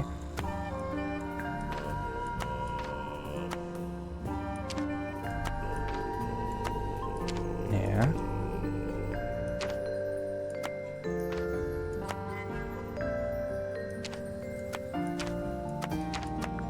Nope. So, each one needs to be. Yeah, I'm doing Looks that. like the The shape board. looks familiar. Of course. Remember Mariana? Nothing. I'd say me, you, and Mariana all need to be in the same segment.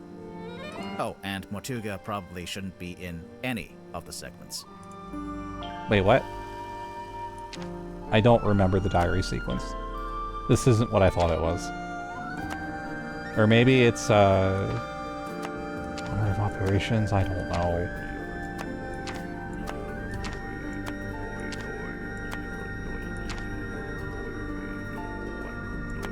This is a kind of annoying.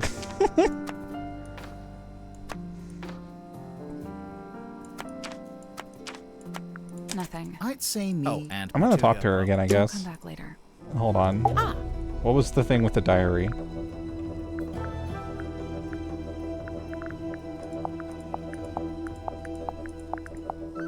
Can I just, like, look at it again?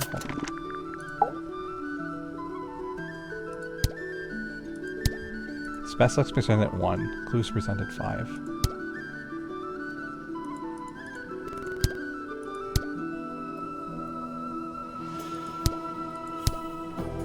Ah. Okay. I'm gonna have to talk to her again about it. I don't remember which dialogue option it was. I think it was the night of the murder. We enter the bill, Mr. Grip. Moments later. Whose voice? You What happened next? Oh.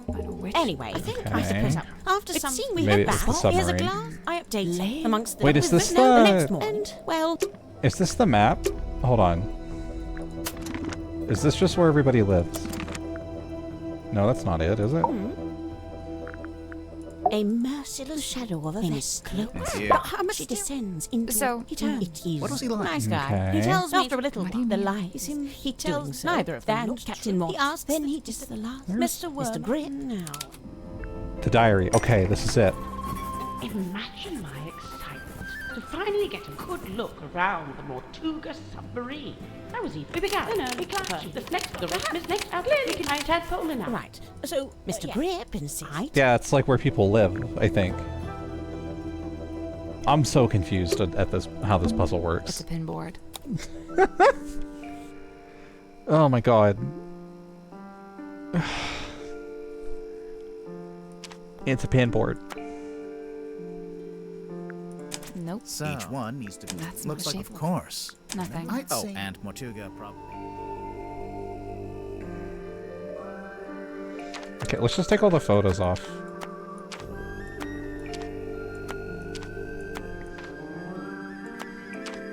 Yeah, I think this is just where everybody's room is. So Tadpole lives here. You two nerds live here.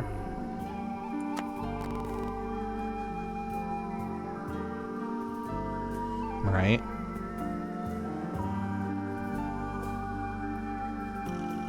Hold on. I'll do this later.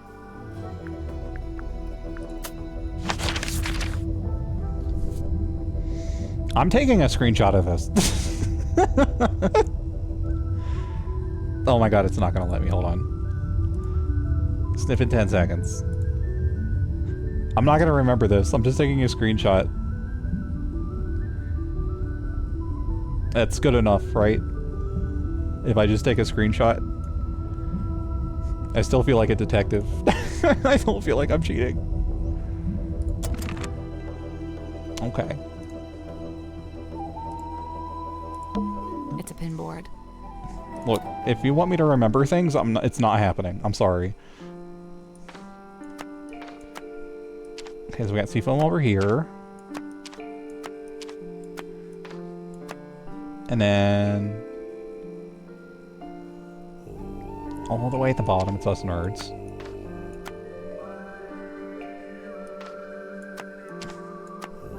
And then Grip is right next to us. And then, yep, Tadpole's down here. And then... what's at the top? I guess it would just be you in either this room or this room. Probably this one. And then you live above Tadpole. That should be it. Nope. So each one needs to be moved.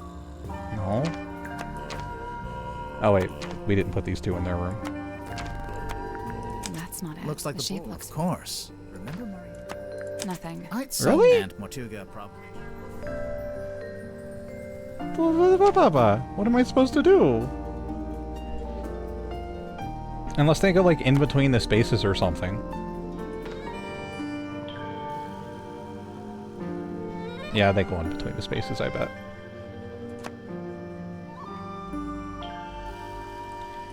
Yeah, so... let's try that, I guess? I thought they went where the pins are.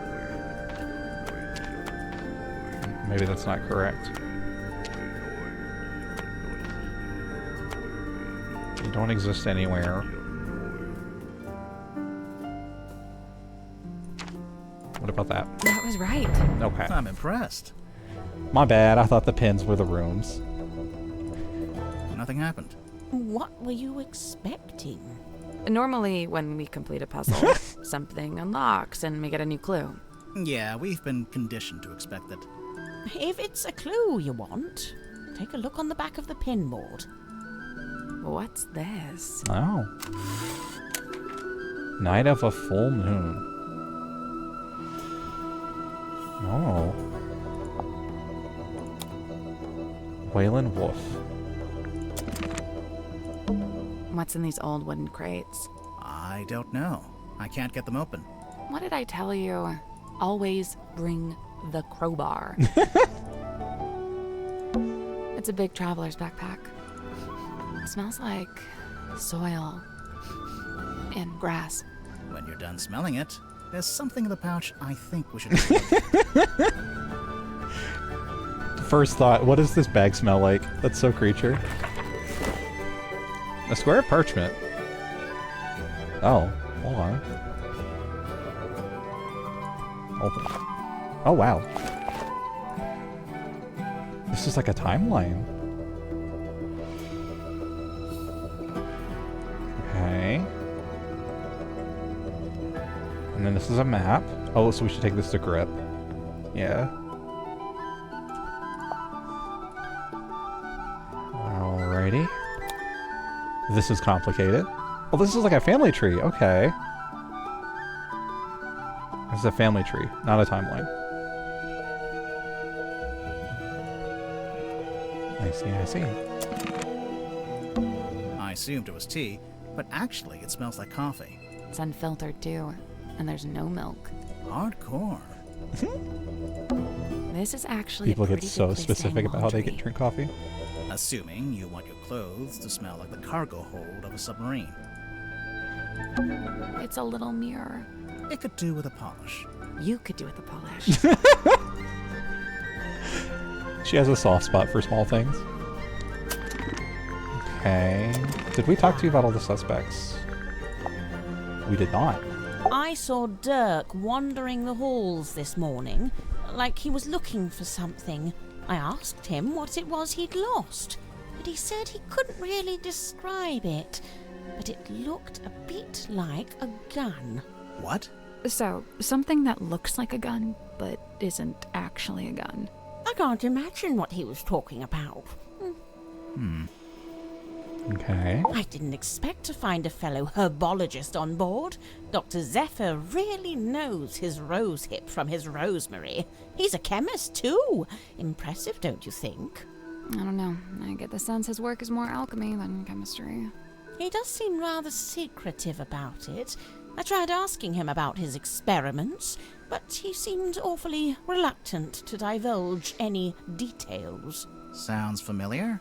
Okay, so he's like that with everybody. It's not just us. Worman, I know he once worked as a newspaper journalist. Oh, that's before he changed his name, of course.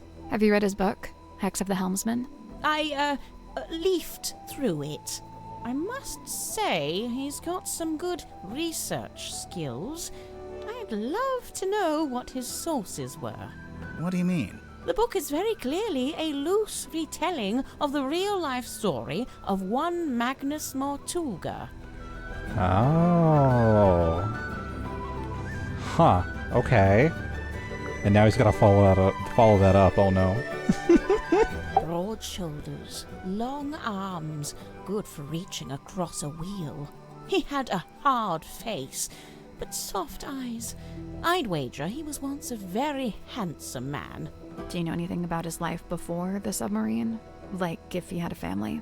I'd never heard mention of his parentage, no. But he lived in Silkworm. Do you know where exactly? The only record I found lists him as living at the Stonetop Inn and working on board the Stonetop family sailing ship. As the captain? As a deckhand, and eventually as the helmsman. So how'd he end up as the captain of a submarine? All I could dig up was a rumor that he bought the submarine from the shipyard. He bought it? Or maybe he commissioned to have it built. Accounts vary on that. Either way, how could Mortuga afford to buy a submarine? My guess is that he didn't pay with money, but made some other kind of trade. Interesting. So, Mariana, what do you make of him? Godric, I mean. I will say, for someone with such a novel outfit, he's ever so quiet. Quiet? You disagree? I thought his whole thing was to be deliberately obnoxious. He wasn't like that with you? Not at all. Whilst showing me around the submarine, he was mostly subdued. Didn't say an awful lot. Maybe you make him nervous. Maybe you make him nervous. Yeah, he falls back into the persona when he gets anxious. So she's actually right. I think we do make him nervous. Cynthia Seafoam, the daughter of Harbour Master Sylvia Seafoam, and the stepdaughter of Donovan Drummond, the shipyard owner. That's a pretty solid nautical heritage. By all accounts, Sylvia Seafoam was an ambitious and outgoing sailor, but I believe they raised Cynthia to be a mechanic. Still, sounds like Cynthia actually does have the expertise to be captain.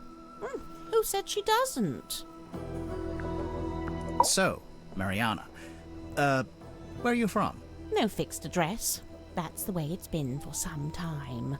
Oh, I see. But you came to Silkworm looking for the Mortuga submarine. How come? I go wherever I please, which usually amounts to wherever has the most interesting rumors. I don't want to be rude, but do you ever have to do work to get money? From time to time. I've taken up work as a tour guide, a historian, a performing storyteller. But how did you wind up getting onto the submarine? Isn't it a secret? Well, if it's such a secret, how did you do it? I got a phone call from Cynthia Seafoam, and she told us to come to Silkworm. And then the submarine came up to the harbor so we could get on. Well, there we are. Perhaps that's how I did it, too. So shady about everything that she knows. Symmetry was the only person I didn't see on my tour of the submarine. I realized later that she'd been with Mortuga at the time. In the Illusion Theater? You know what's funny? Nobody else calls it that. They all just call it the storeroom. I'm led to believe Illusion Theater is a name Miss Silkmoth came up with herself. Rather like how she came up with the name Symmetry Silkmoth. That's not her real name? It's not her birth name, no. Okay, Moon. Yeah, you're one to talk. What is this? I can't speak to what that is squirming around in the bottle there, but the liquid is salt water with a mix of herbs. I suppose Zephyr must have a pestle and mortar. I might ask to borrow it. Which herbs? Valerian, skullcap, and chamomile. Oh, that means nothing to me. Okay. There's only one thing more mysterious than a locked box, and that's an unlocked box that's been emptied of its contents. Did you ever come across the cauldron in your research? No. It really does seem to be something Mortuga's been keeping to himself. What do you make of those scratch marks? I'm not sure. They don't really look like anything made by an animal. That's a relief. Wait, is it? What is this? I believe Mortuga used its light to alert others to the location of the submarine. Ah. On the rare occasions when he wished to do such a thing, of course. That's how it happened with us. Although I guess it was Cynthia, not Mortuga. You know, for some time now, I've heard stories of sailors seeing a green light in the ocean at night. Well, I guess you have your explanation.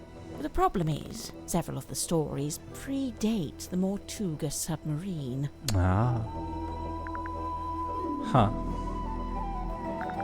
I'd heard Mortuga wasn't one for writing things down, so I'd given up hope of finding a diary, but this might be the next best thing. You made a record of every time a new person joined the submarine. Except for when you joined, Mariana. Well, I suppose he'd never had the chance. Yeah. Okay, let's go ask him about this map.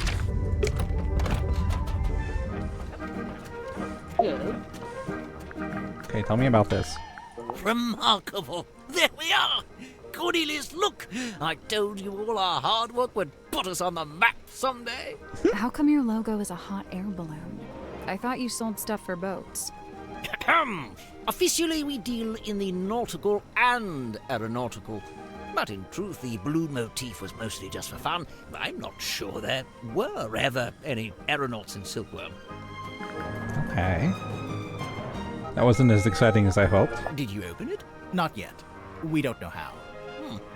Have you tried pushing the diamond thingy? That was the first thing we tried. Perhaps you need a key. Personally, I think we just need a crowbar. Yeah, which you didn't bring. You should bring the crowbar.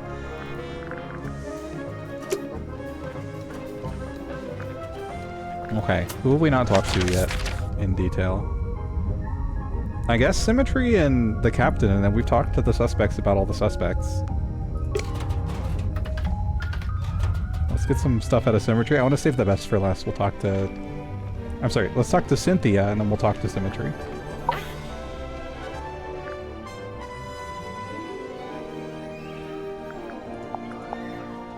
Actually, hold on. Wait, so it's a cassette player for listening to music? Nearly. Looks like the tape can swap out. So? So maybe there are other tapes. Hey, yeah. Oh. I bet there are. Huh, okay. Alright, let's talk. Madame Tadpole's so cool. She's super strong and she can swim super fast. I bet. She knows all about the different kinds of fish. Wow. and she can hold her Fibs. breath underwater for like ages. Of course. Also, she's traveled the world, she's had all these different jobs, met all these different people. I haven't done any of that stuff. Well, she's a bit older than you. Yeah, I guess. Dirk's okay, I guess. I've not got a lot in common with him. He grew up in a big sunny city. I grew up in a little gray fishing town where it literally never stops raining. I guess he's pretty wealthy now, too. From his movie. I don't know. I heard he didn't get paid that much at all. Really? Something about his contract, his agent. I'll get my violin out. I'm sure he's doing just fine. Let's change the subject. I prefer to not speak ill of my crew behind their backs. I think Cynthia just remembered she's supposed to be the captain. Yeah, it kind of sounds like Dirk got... So if I had to guess, I think Dirk's deal is that he kind of got like a really shitty contract for the first movie, and now he's really anxious for the second one to get made so that he actually gets paid. Is kind of like the vibe I'm getting. I'm probably gonna have to draw up some rules on keeping pets. It's not that I want to ban them, but, you know, maybe a rule about not keeping them secret. And, what's this got to do with Zephyr? Oh, I'm pretty sure he's keeping an animal in there. Oh. In his dream chamber. But you've not actually seen it. No, I heard him talking to it, though. A few times. What kind of pet do you think it is? It could be anything. Dr. Zephyr's into some pretty weird stuff. And he's got, like, black market connections. Sim was telling me about it. Black market? Oh, wait. She told me not to tell anyone else. Nah. Forget I said that. Sure thing. I can see you writing it down. Yeah, we do that. Mr. Warman? I usually just try to stay out of his way. He's kinda grouchy. Did you know him before the submarine? No. He did grow up in Silkworm, but he lived uptown in a big fancy house. And I, didn't. Born with a silver spoon in his mouth, huh? Come to think of it, I don't actually think Warman was born in Silkworm. And, I think he might have mentioned something about disclaiming his inheritance. I guess he wanted to make his own money. Which, by all accounts, is exactly what he did after he left town and wrote that book. So why would he need to come back? He just really wanted to meet him, I guess. Meet who? Who else? Captain Mortuga. The guy he based the book on. Is there a way to, like, Mr. Warman? ask about specific things that people have said? Maybe that's what this next tab will be for. When did you first meet Mortuga? When he let me into the submarine. Oh, it's just, you're both from Silkworm. I thought maybe you'd have run into him before that. My parents did. I know that much. Remind me. The harbor master and the shipyard mechanic. Ah, that tracks. So Mortuga lived an active life back then. He wasn't like a recluse? I don't think he's ever been outgoing, but from what I gather, he was very loyal to the few friends he did have. In fact, I'm pretty sure he was trying to reconnect with someone he once knew from the town. Who was it? Did he say? No, I never found out. Okay. I found out Mr. Grip wanted to be the submarine's navigator at one stage, but Mortuga never allowed it. After I became captain, I half expected Grip to come and ask about taking on the role. But he didn't? Nope. Would you have said yes? Of course. I have no idea why Mortuga didn't allow it, but Mr. Grip's clearly an expert. I would have welcomed his help. I wonder why he didn't ask. I'd guess he assumed Cynthia didn't want any help. Sorry, Cynthia, but you do give off a kind of I can do everything by myself vibe. Just a little. Feedback duly noted. I mean, we already found out the reasoning. You said you're 18? Where are your parents? My stepfather's still in Silkworm. He's too Although I stubborn guess to it could be leave, even either though the or. town's pretty much dead.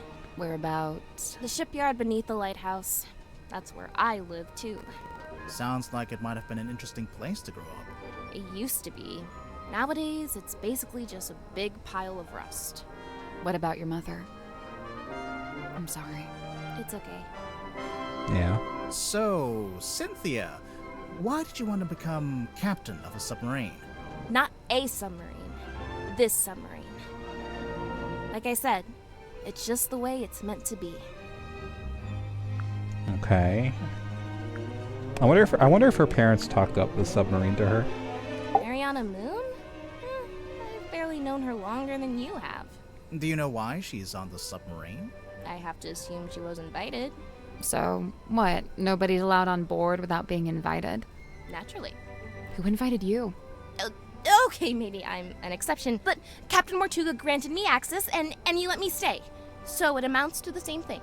You know, now that you're captain, you could tell Mariana to leave if you don't like her. I never said I didn't like her. I think she's very interesting. Wow. Sim's my best friend. Well, that's nice. She's really cool and weird, and she knows all kinds of stuff about illusions and magic and curses and psychics and haunted dolls. What a ringing endorsement. Curses? Oh yeah, Sim's obsessed. She's convinced that she's cursed. Or even that she is a curse. That's why she wears that locket. I don't know. This sounds like kind of an unhealthy predisposition. It sure does. Oh yeah, totally. I'm actually pretty worried about her. Especially since, you know. No? So it's looking like Sim was the last person to see Mortuga alive. They were both in that storeroom the evening he died. The Illusion Theater. Yeah, we gotta find a way to get into that room below the storeroom. I wonder if Sim would let us take a closer look at that locket of hers. Yeah. Can't hurt to ask. We'll go later. Down Periscope. Down Periscope. I love when they're just orcs. Oh, the ship's wheel. Don't touch it. I won't. That was not convincing. This is such a weird navigation room. I don't buy that it's an actual submarine. Okay, we found a wheel. Also, I think there was a second lever look here. at the control If you panel? promise not to press it. I will make no such promise. Oh, there is a second lever. It's a lever. A sheet of glossy paper came out. I think this is how they print out stuff they see with the radar machine. So, is there anything on it? Did it see anything? No, nothing. Okay. It's a lever. It's a lever. It's a lever. Lever. Okay. There's I read an even achievement that arts said and there were two crafts levers. Table. It's a normal table. Currently being used for arts and crafts. Me and Rez did arts and crafts not that long ago, actually. Submarine blueprint. Title reads The in capitals, Mortuga's submarine. Oh, it's like a patchwork thingy. What a weird design. Okay. Let's go talk to Symmetry and talk about the locket. Also suspects.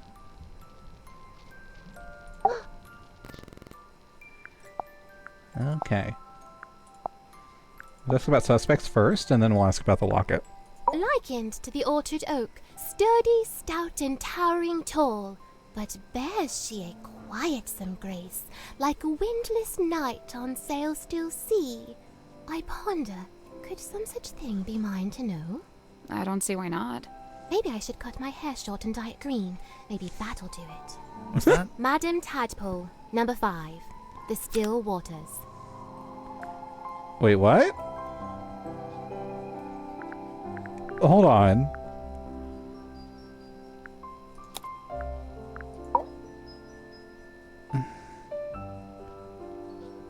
Far away, swimming. Madam Tadpole, number 5, The Still Waters. Tranquility. No. Likened to the bears. I ponder. I don't see why not. Maybe I should cut my What's that? Madam Tadpole. Tranquility. What's going on with this? I got it wrong. I'm so confused. An actor or a mage in guise, who sways men's souls with artful feigned truth. You, think Dirk might be swaying our souls? Fret not, as dwell he in this deep sea womb, his strength's divorced from skyward source. Skyward source? The sun, I'm guessing. How do you know he likes the sun so much? Alone he's oft espied, atop our ship, and stood enrobed in warmer light. Dirk goes up on deck a lot, huh? By himself, I wonder. Dirk Dansum, number 8, the shiny penny. Huh? A fresh start? Question mark? A fresh start? I don't know. His life's long hope to pierce the veil and breach those blackest bounds. Solitary once, no more, for help is found in frightened form of fair and freckled face. She means herself. I'm following. A time is spent in chamber dream and chained to lofty quest. Then lo, a shock! Dismissed, bespurned, rejected, my lonesome purpose lost. Why'd he do that? Zachariah Zephyr, number 3, the entangled dream. Let's see.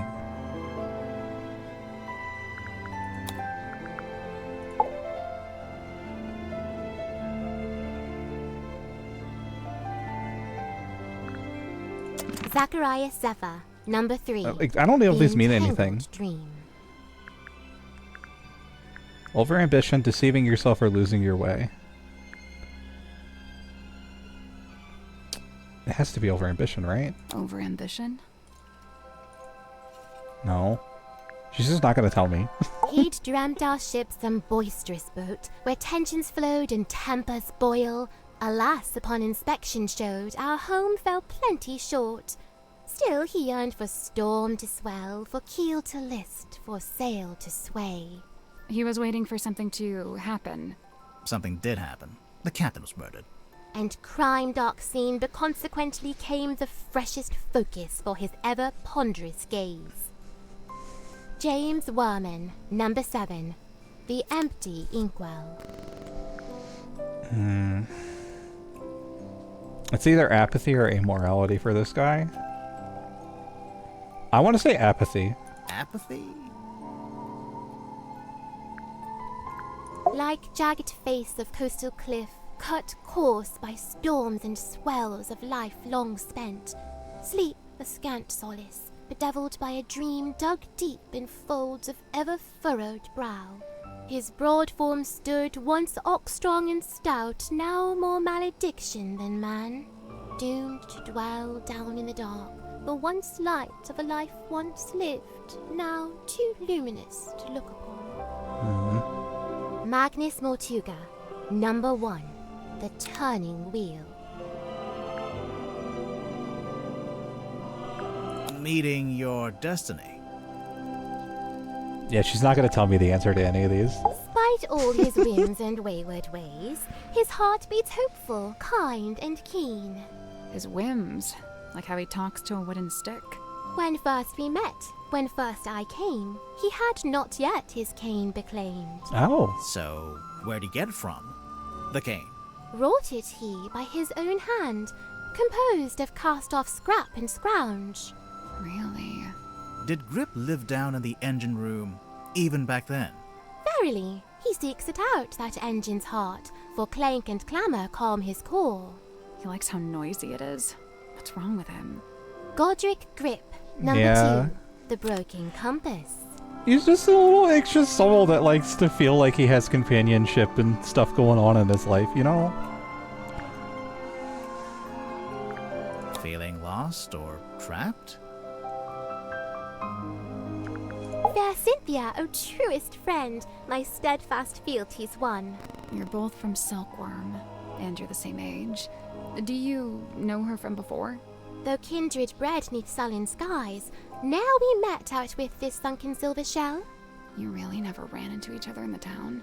She is bloomed from deepest silken soil, whilst I, mere wandering weed by a wild wind blown. Ah, Of course. Make a friend, and then she ends up as the new captain. Must have been, you know, a nice, unexpected bonus. 'Twas no sudden thing. Full well she plotted thus her course of fate, to helm this vessel next by rightful claim, for she in law and title holds its name. Is that so? Cynthia Seafoam, number 6, the Leaden Crown. And these are in order, the numbers are in order of when they arrived. A poison chalice, taking responsibility, or a heavy burden. A heavy burden? Huh. Still estranged, this moon and I, but she and me befind ourselves in newfound kinship joined. What kind of kinship would that be? The kinship of wearing a big yellow locket around your neck. We may need to workshop the name. Mariana's moon necklace? That's a locket? Must be. I've seen her open it up and peer concernedly at its internals. Oh. Huh. Mariana Moon, number 9, the half-hidden moon. Disingenuous? Disingenuousness? I don't know. I notice her eyes look in different directions. I don't know if that means anything. You look kind of pale. Are you getting enough to eat? Alas, by flesh and frame and bone and blood I set but little store. Yeah, that's what I thought. So what do you set store by? Oh, like, what are my interests? Yeah. Enwrapped, enthralled, of clothin dolls, of effigies, of twins. Okay, sure. Of glass and gleam, of mirrored eyes, of phantoms falsely cast. Fine. Mirrors, okay. Oh! Of what, if aught, doth lay beyond this fleeting form of flesh? The metaphysical stuff. Symmetry Silk Moth, number 4, the unblinking eye. Fear? Fear? Okay. And we wanted to ask about the locket. Oh, you look so sad. Sim, could we take a closer look at your locket? I suppose so. Please be careful. Okay. Oh, this is like old. You really think we should open it? I don't know. Maybe. It's up to you. How about we don't for right now? I wonder if Grip would let us take a closer look at that cane of his. Can't hurt to ask. In a second. A set of wooden drawers. Want to ask Symmetry about the locket? 'Twas my mother's own, or so I'm told. You don't know for sure? I was too young. I don't remember. I dearly hope to ask her, and know the truth at last. Do you think you ever will? The question that bestirs my soul. Oh. Yeah, I'm not going to open the locket unless I absolutely have to. I guess Sim would also know a lot about Zephyr's stuff, so maybe we should ask some questions about them. Oh, my fog ball. Your fog ball? As carved and crafted. You made it? What for? Well, thou mayst use it to speak with Gregory. Sorry, Gregory? We never met a Gregory. You wouldn't have. He lives inside the ball. Oh. And he's my That's uncle. the wrong number, guy, isn't it? And he's dead. Oh.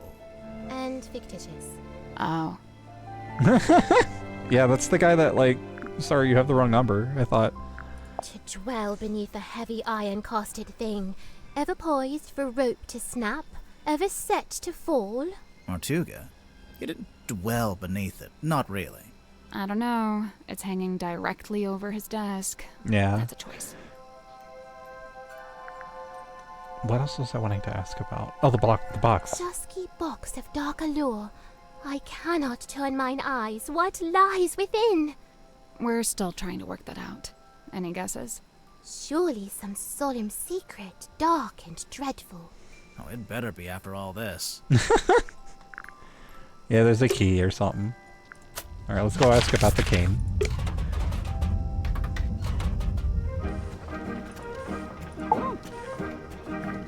Wait, what is that? Oh, that's a compass. No. Hey, look at the bags under his eyes. Bingo! Lillian's locket in the flesh. Wait, what? And Lillian is... who? By all accounts, some kind of sorceress. How come you know about this? Well, it's a brass trinket, and thus it's often placed within the jurisdiction of my expertise. Okay. I'm guessing you never dealt with anything like this in your shop. No, it's too big for one, and it's not exactly navigation related. What's wrong? I don't suppose you know what this is. I don't. This little part sticking out the back. No, I barely noticed it, to be honest. Huh. I mean, I did notice it, but like I don't know what to do with it. Right, the cane. You wish to converse with Cornelius? He'll be thrilled. Oh God. Remove? Remove what? The bandage around the middle. Why? I'm just curious. Oh. It's like 2 parts.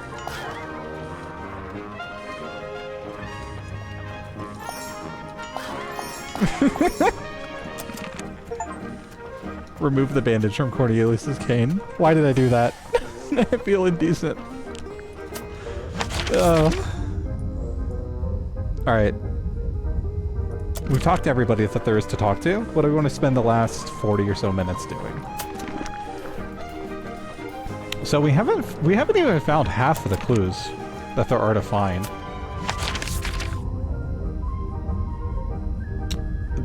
You have something, and I know you have it, and I want to find out what it is. Let's just start asking him stuff. Now this is a talisman, surely. On the surface, it appears so. However, in this instance, I think the concept has been inverted. A reverse talisman.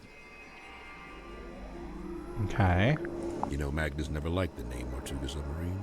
Surely he was the one who chose that name. I believe it was something that just happened. He didn't have a willing hand in it. All told, Magnus was rather dismissive of the notion that the submarine should bear his moniker. But it was his submarine. He was dismissive of that notion, too. Oh. That probably is referring to the deal that got made. Godric Grip's hand-carved talisman. You think everything's a talisman. I thought it was just a part of the branding for his shop. It may well be. Nonetheless, I conclude that it is imbued with energy, and its primary function is to be an anchor. It's not heavy enough to be an anchor. I'm pretty sure it would float. He means an emotional anchor. Oh, right. Yeah. It would float. What an enchanting thought. Uh-oh. You've given him an idea. It may transpire that the true meaning of the cane is found in its unsinkability. So it's a reminder not to sink, not to drown. Like some kind of life preserver? Yeah, this guy's just so anxious, man. Alright. Oh. Oh wait, we have like how many clues are left to find now?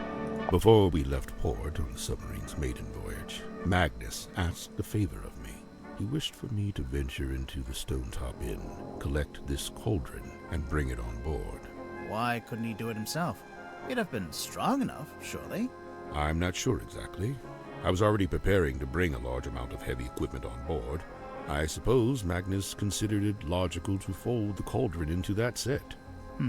Was it shut and locked? Shut, locked, and covered with the sailcloth. Magnus never told me what he kept inside it, if that's what you're asking. Yeah, we should probably be asking more people about that cauldron. I want to know. It seems our collective fate hangs on the outcome of your investigation. I guess. This is a good thing. It is high time for a shifting of the tides. What do you mean? There are too many souls aboard this ship, many of them seeking things they shall not find.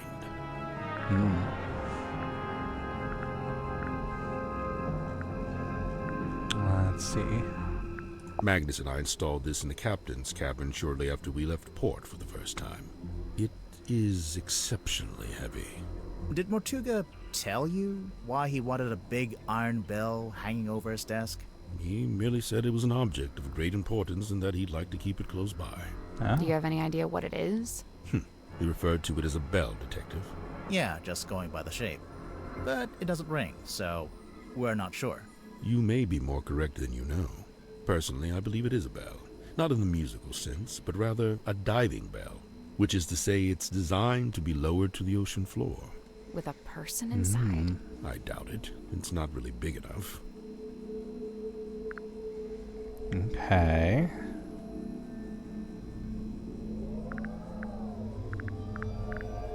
This atmospheric music is freaking me out.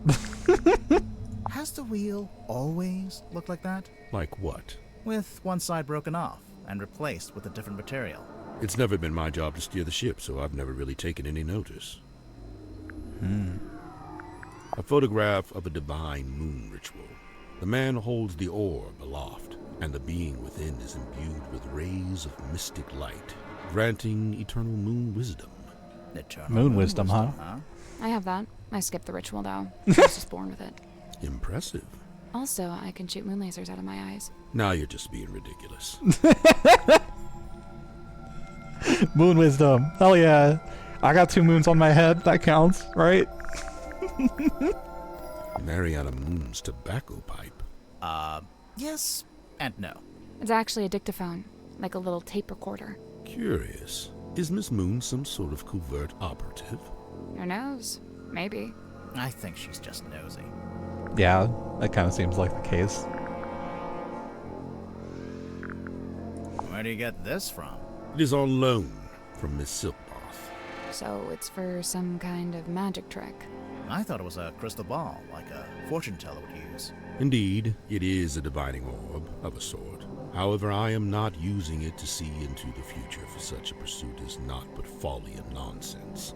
Right, but I'm sure whatever you're using it for is totally rational and sensible. Do not question the orb.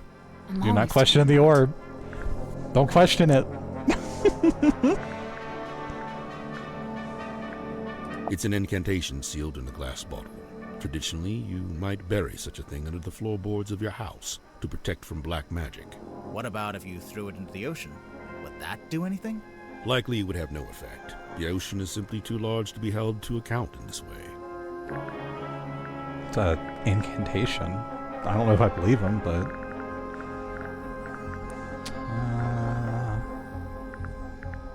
What? Oh, I mean, we need to find out what's in this box, and we need to ask people about the cauldron, so let's just go do that.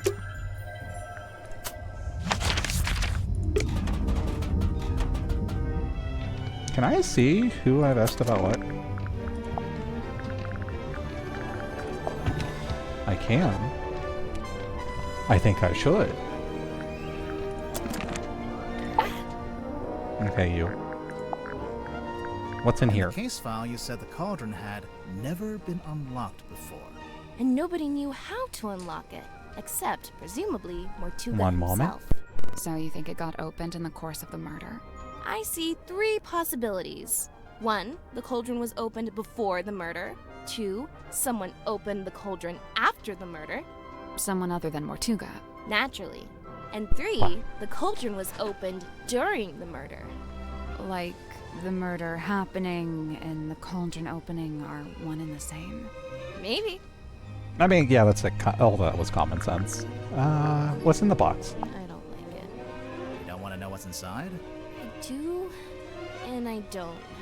What if it's bad? Bad like how? Like, what if it's something we didn't want to see? I think I'd still rather know. Okay, so like now that we're not in Symmetry's place, let's open the locket. Because why not? They won't notice, right? Ah!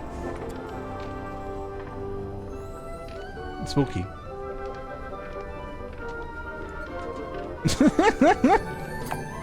I'm glad I did that. Alright, who have we not asked about this box?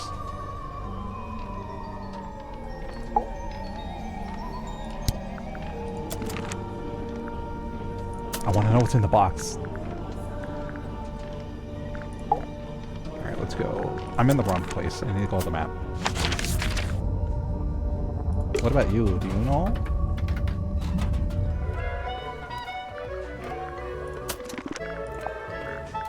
Ask about both.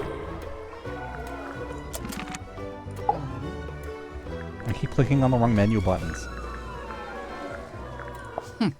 Do you know what's inside? No. It must have been something, though. There's no way all this kicked off over an empty box. What do you mean? As far as I know, that box is a very recent addition to the submarine. Oh? I think it may have been the catalyst that led to Mortuga's murder. Now Oh. I really want to know what's inside. That's intense. Okay. What about you?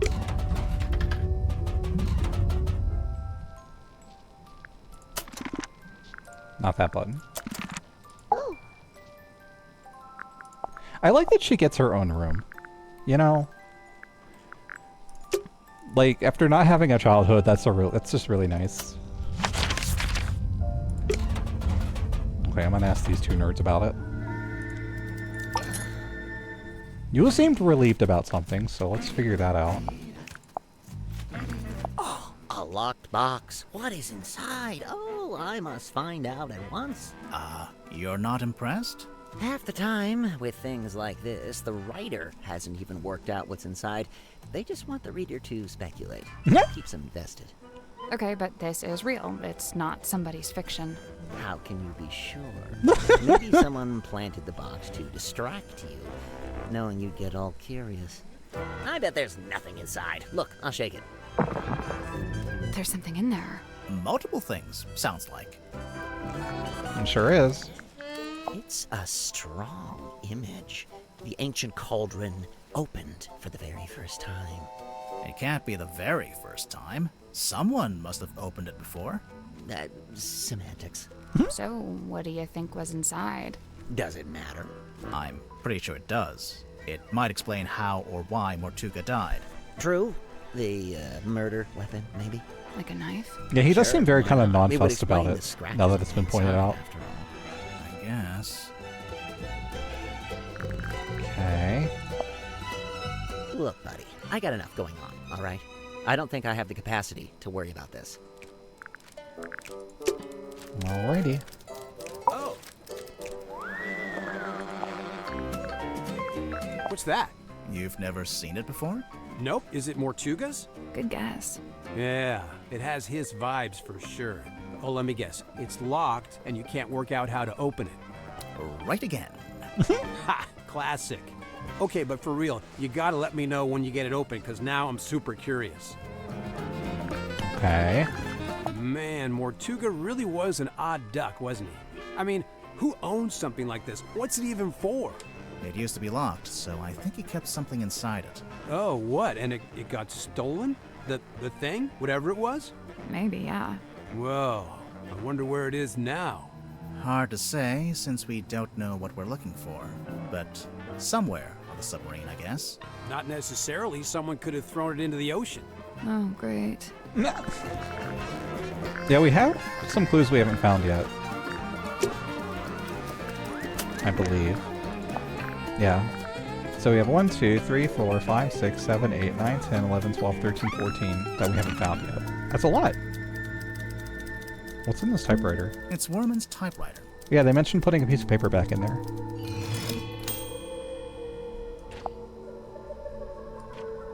Gift it to the Sokormansi Town Hall, Gesture of Unity. Okay. There's something strange about this typewriter. Did you notice the weird mechanism on the back? We're just like nailed behind his typewriter doing the puzzle while he's typing. I love it. Okay. It's a puzzle. I don't quite... Wait, what? What the fuck is this? Oh, I'm so confused. Oh, hold on.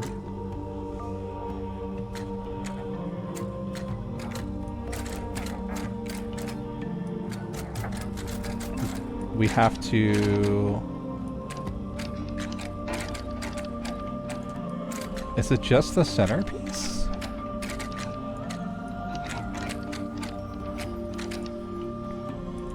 How did... I'm so confused. I mean, we have to match the symbol in the center, right? To its silhouette. I think. I'll just do this, though. Yeah, we just have to fill this out. But, like, it keeps changing. Like, that's the part that's really confusing me. Is the pattern keeps... Wait, this one sets the pattern. Oh, they both set the pattern. Wait, they all set the pattern. I see. They just gray out afterwards. So it's like a what comes next sequence. I see. So that means the circle sticking straight up, right?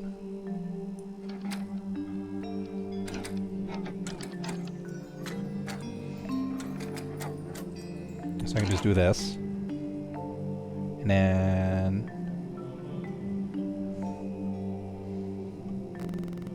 What? Okay, and then this is like center. They all rotate by one, I think is what's going on with this. Like everything just rotates by one. Which means the dark circle is going to be on the bottom.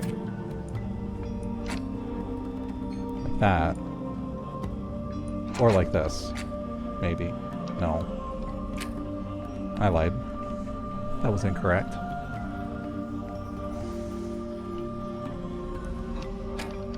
Okay, I know what to do. I just gotta figure out how to do it. So these two pieces... Because it's gonna matter, like, the positioning. I see. They have to be opposite of each other at some point. Square, circle, maybe? Yeah, like that. Okay. I see. My brain is, like, warmed up enough to do these puzzles now. So that rotates both of them like that. And then there's a little doohickey in the center.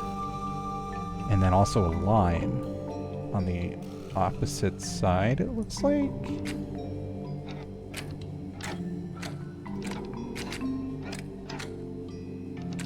Huh.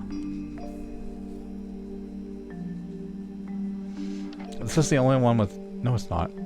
Hold on. Is there anything opposite of the open orb? It's the closed orb.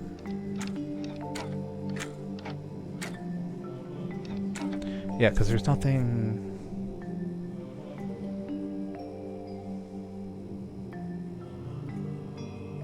Oh wait, I'm misreading this.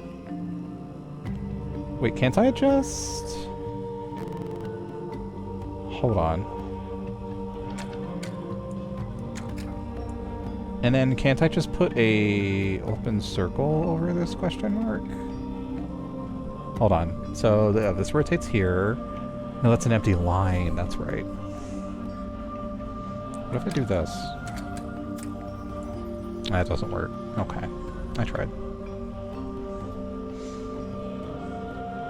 Oh, that's so close to correct. But I don't see...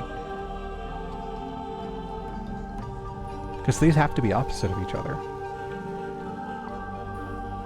Which means this has to be configured a certain way.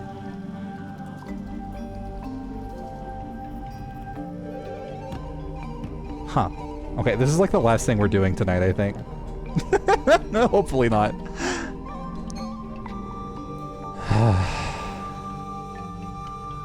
I'm pretty confident that this is the correct configuration for the square, but what am I missing for this?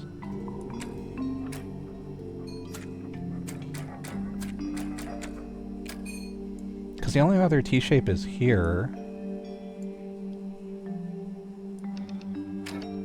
Unless it's like a really harsh angle using this weird piece right here. That might be it. Yeah, hold on. So, do this. And then like this, but one over. I see. Okay, so that's now rotated correctly. And then this would be here. I said here. No, that's incorrect. Some of them are really rotated in really weird ways. That should be the shape. I did it. Okay. Good job. The little hatch opened. What's this? A letter? Handwritten letter. Orman was keeping it hidden inside his typewriter. J.D. Werman, care of Christine. I've just finished reading your novel. Indeed, some congratulations are in order. It's been informed and asserting a tidy profit. However, as a fellow writer, I am sorely disappointed in your lack of integrity regarding social historical foundations of your story. As it stands, your narrative is only scratching the surface of a deeper mythos surrounding the cursed helmsman and Magnus Mortuga. I know you want to go deeper, so I am here to help. Inked on the back of this letter are the coordinates detailing how, when, and where to find the Mortuga submarine. Oh, so that's why he's here. Because he was writing the book based on it, yeah? Okay. Yeah, let me ask you about that. Also, we found more clues. It's mine, as you are well aware, seeing as how you just fished it out of the back of my typewriter. That's right, I was watching. I don't disappear when you stop talking to me, you know. The envelope's addressed to you, but it says, Dear James at the top of the letter. Congratulations, you've sussed out what the J in my name stands for. If that's the height of your investigative prowess, we're all in trouble. It's signed by someone named T.W. Ibis. Another astute observation. You know, of all the detectives I've met, you two really are the most recent. Grimoire, he's being mean to us. I noticed. How come the keys are all messed up on your typewriter? It's old. Sometimes they fall off. I guess I don't always put them back in the right place. And, what have you typed on that page? I'm taking another swing at a story outline for my next book. I can't make it out. It's some kind of weird grid. Cross-writing. Look it up. People used to do it all the time. What about these brass panels on the back? This one's my father's emblem, Mayor Dusk. That's why it looks like a D. And this is the governor's emblem, Governor Fellow. So that one's an F. Okay. Huh. Ah, yes. Godric's little mascot sidekick thing. It's a wooden stick. With a face. To you. To him, it may be a wooden stick of great, thunderous importance. You never found yourself attached to an inanimate object? Something that gained special meaning? Well, I did used to have this hat. There we go. We're all guilty of it. Dr. Zephyr's got quite the imagination, doesn't he? Charming, isn't it? Is it based on a real ship? I'd assume so. Mortuga did work as a sailor of sorts back before the submarine. He had his own ship? Oh no, it was a stone-top ship he worked on. The same people that owned the inn. It looks like the little Mortuga standing by the wheel. So that'd make him the helmsman. Yeah, that's right. Yeah, so this is a kind of an old ship. Okay. It's broken. Or possessed by an evil spirit. One of the two. I didn't think you believed in that kind of stuff. I want to know what this is. It's got to be something. We're not sure either. Did you see the carvings around the outside? It's a little story in 4 parts. There's an egg, then it hatches, then there's a baby, then it goes into the water. Into the ocean, I think. I'm not That's sure the it's a baby mermaid. either. That's the mermaid. Oh, that's actually really cool. That's the story of the mermaid. The machine that spits these out must be broken. I'm sure Cynthia's intending to fix it, although she might... Why do you say it's broken? On the latest card, the readings toward the end are all messed up. Looks like a misaligned printer head. Bane of my existence, those things. Okay. A treasure map. I was looking for something like this. Why? So I was really banking on Mortuga having some kind of exciting secret mission. Something that justified the whole submarine thing, you know? But he didn't? No. In fact, he was weirdly aimless. Like he didn't even want to be here. Huh. They all said huh in the background when I said it. That's silly. Yes? Something you wanted to ask? Zephyr called this a hex bottle. We thought you might know what it is, since, you know. I wrote a book called Hex of the Helmsman. Well, yeah. Wow. Yeah, no, I've got nothing. Done. Next. I tried. Let's see. You look like someone who might smoke. Grimoire, don't say that. Hey, no, he's right. Look at me. Mariana Moon, on the other hand, doesn't touch the stuff, seeing as how her only pipe is actually a dictaphone. You already knew? Oh, you can literally hear the tape spinning when she's recording. It's not as subtle Wait. as she likes to think. We found the other tape earlier. Oh my gosh, we have to go do that. Hold on. I'm gonna ask you real quick about the stuff you're not gonna know anything about, and then... Okay, we already did it. Cool. Where's the tape? Where did it go? We found it. We found the other tape already. Where is it? We found it at the start of the stream. How did I miss that? Oh my gosh. Which room?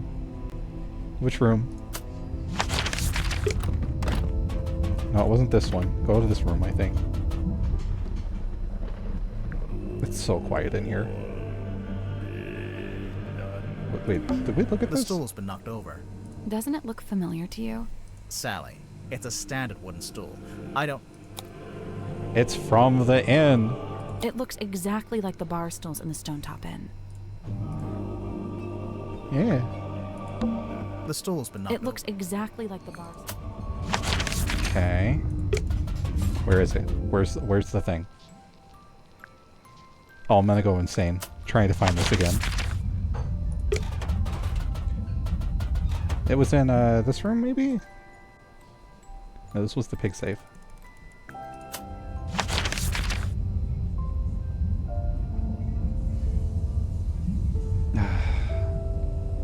Come on. Where? I have one mission in life. It was in here, right? Maybe? Oh my god, I'm gonna actually lose it. Where is the thingy? Wait, have we been in here? We have not spent any time in the mess hall. I'll look later. Blah blah blah blah blah. I like could have sworn it was in her room. Where?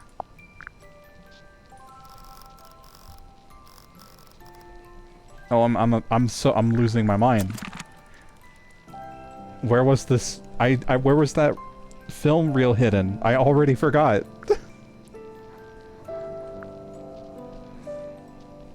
Oh, it was in the model town. Hold on. I think it was in the model town. Where are you?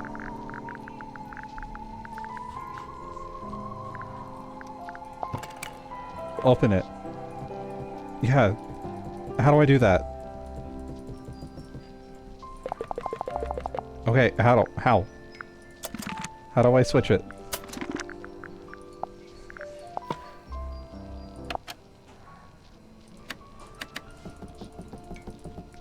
Come on, how do I swap it out? Oh, I'm gonna lose my mind. I'm gonna ask people about the model town. Somebody probably has to tell me to do it. Okay. A teeny tiny town of toys? Or fossil formed of... Oh, that's That's my house. Right there. Your house? Yeah, the theater where I lived. Oh. Okay. I'm gonna ask everybody about the pipe in the town. A tobacco pipe? Yeah, sure. No, it's not. Oh, I know this game. One always tells the truth and the other always lies. No, that's not what's happening. Yes, it is. That's fun. Okay. I'm onto something with this. Hold on. Just ask everybody everything. I do kind of sometimes wish they were all in like the same room, but... A quaint little pretense of silkworm on ski as beheld in the mind's eye of one Magnus Mortuga. Did you know Mortuga had made this? I'd seen it once or twice when he was first working on it, but I always got the impression it was something he wished to keep to himself. That's it! Mariana's pipe! She let you see it? She did. And? Did you discover anything? We did. Well, all right then. End of conversation, apparently.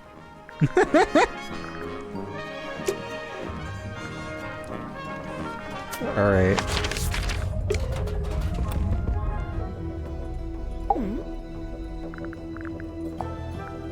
What do you think of the pipe? Fine craftsmanship, wouldn't you say? It's not a pipe at all. It's a secret dictaphone. That's not a secret. You're clearly recording people without their permission. So? So it's immoral. Well, if you're going to kick up a fuss, I'll just take it back, shall I? No, hang on. It might be useful. Aha! I knew it.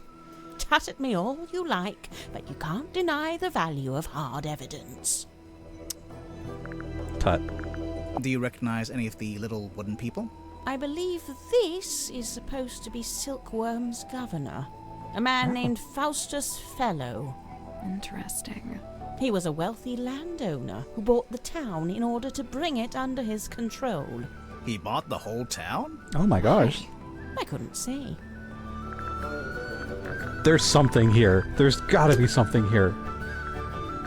Like, maybe I found it too early, but like, I gotta know. Yeah, we already asked you about both. I'm gonna do the individual two up here first.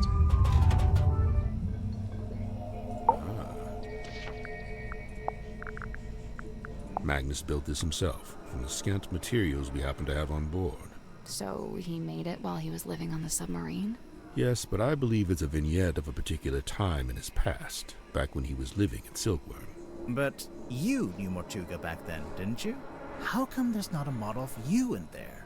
It's specific to the town and its history. As an outsider, I would have no place in it. Wow. Am I missing something really obvious? Can I interact with this in a certain way?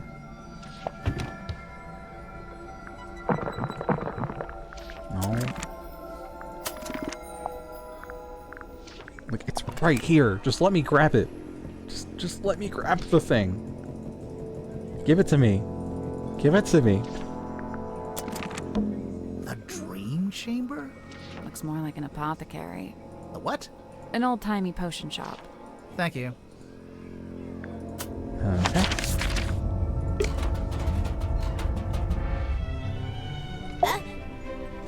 I'm gonna just assume if nobody says anything that There they are.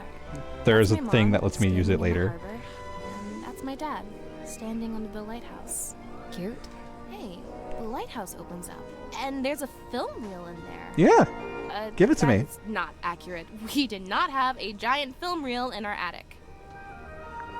Give it to me. I want it.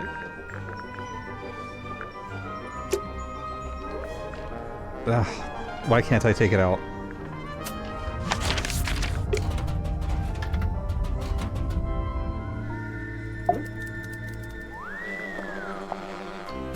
Hey, that's pretty cute. Do you recognize any of the buildings? Oh, is it supposed to be something specific? I thought it was just like, you know, Toy Town or whatever. Never mind. Toy Town.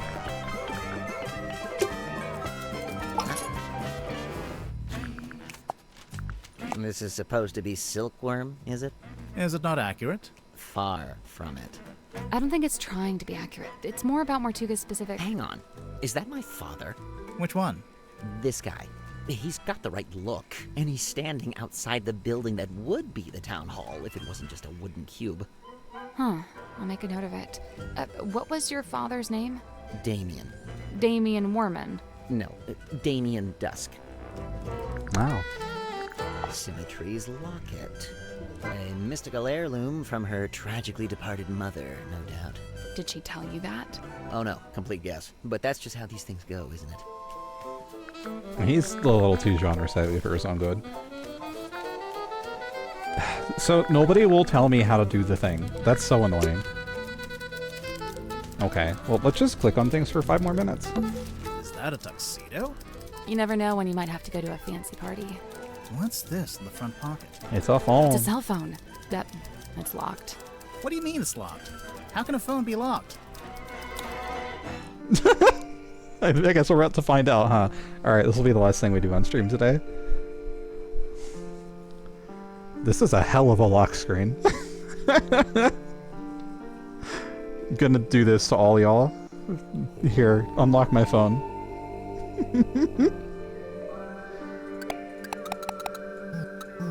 Oh, those are fun noises.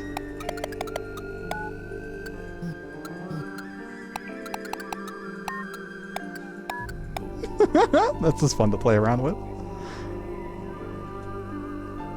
Okay. Well. Oh my god, look at that. That's so cool. Oh, I like this. I like the design of this one. Whee! I mean, obviously this goes here. And then here, maybe? That's too long.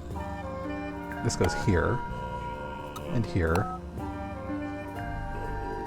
And then there's a little shape on the bottom? Question mark. Can I rotate these?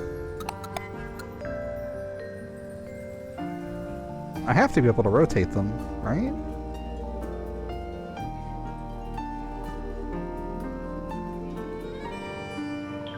Somehow.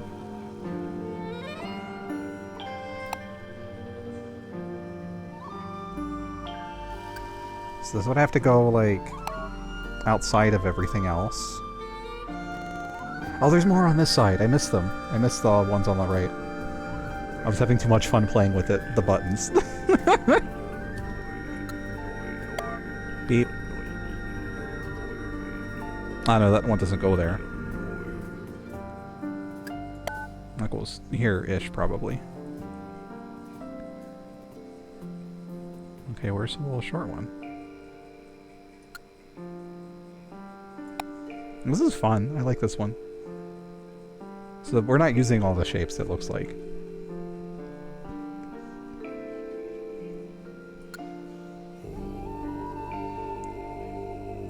Beep.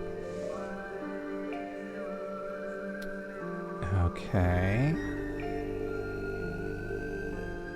I mean, that doesn't go there, but that shape probably gets used for something.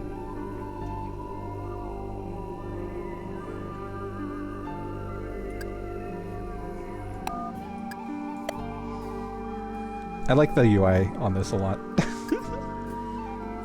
Okay, that goes there, which probably means it also goes there.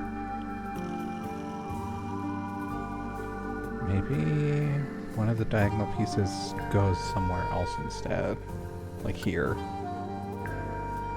Ish. Or something. No, wait, other one. Like that? Question mark? No, it has to go here.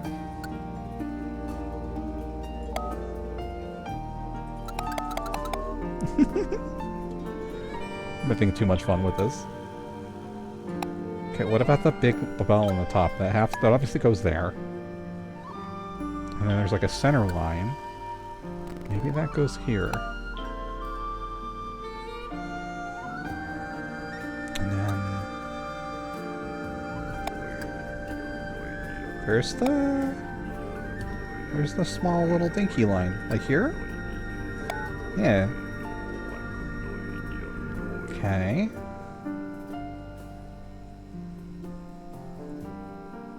I'm missing something.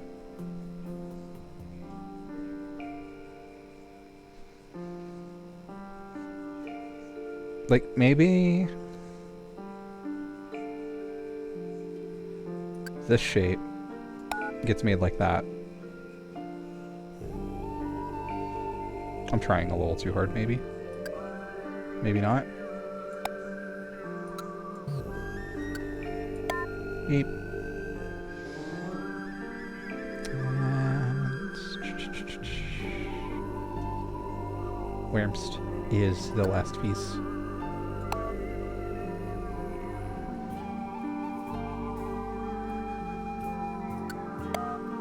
That's it, right? Oh, that was it. Okay. Nice work. It's unlocked. So now we can look at it? That is a dinky looking cell phone. It looks like a... Okay. Okay, hold on. If they say, if at any point when I'm questioning people, I'm actually going to go around and ask people this, because if any point I hear it looks like a cell phone that swallowed a Game Boy, I swear to God that is a callback from like 15 years ago, and I am going to actually lose my shit that I am old enough for that. Welcome, Dirk. If they... I just want to see. I just want to see. Hold the phone. Very literally. I want to ask everybody about this phone. Oh, I can't stand these things. A procrastinator's worst nightmare. It's why I use the old typewriter. No distractions. Does Dirk spend a lot of time on his cell phone? Not in here. He goes up on deck to do it. Why? Reception, probably. It's not my business.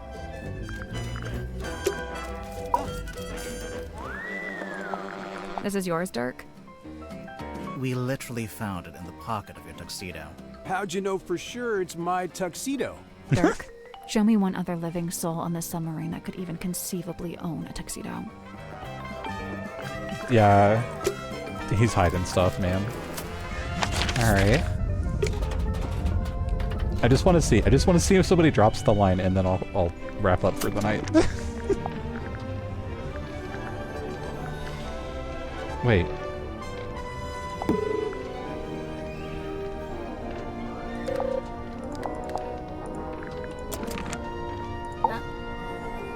I'm just wondering why I had the finger button on it. Cynthia, is this the phone you used to call us? No, I used one in the town when I went to drop off the case file. I never actually had my own cell phone. Do they all have flashlights like this? Oh wait, that's a flashlight? Oh. It'd be useful. Oh. It gets pretty dark down here. Okay, well, I know how to progress now when we continue the game next week. But I have to see. I have to see.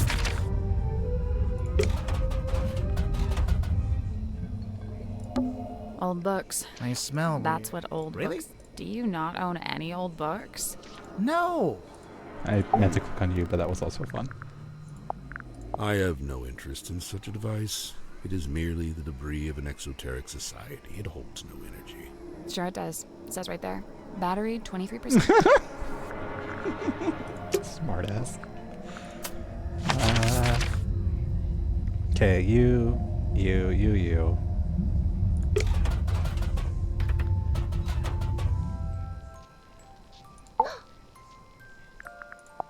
Employed it be to speak with unseeable souls? Assuming you can get signal.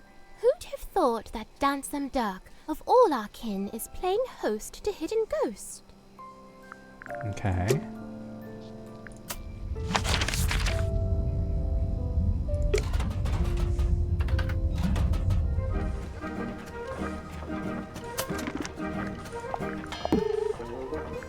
I keep doing that instead of talking to the person. Why? I don't really deal in anything post-industrial revolution. Try Cynthia. Oh? Teenage girl, cell phone. Just seems like a natural fit, wouldn't you say?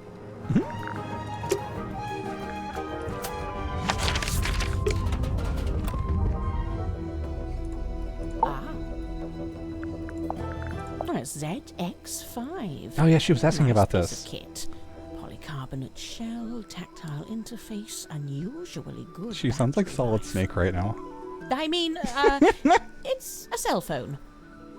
Whose is it? Dirk Danson. I suppose that makes the most sense. After all, Mortuga really didn't seem like the cell phone type. There might be something to Zephyr saying that she's a secret agent. Solid Snake ass vibes.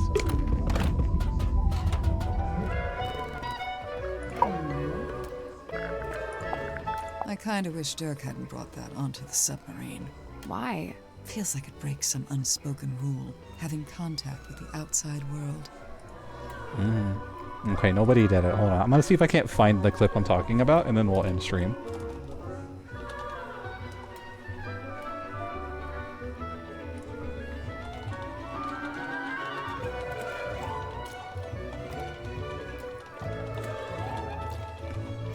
Type.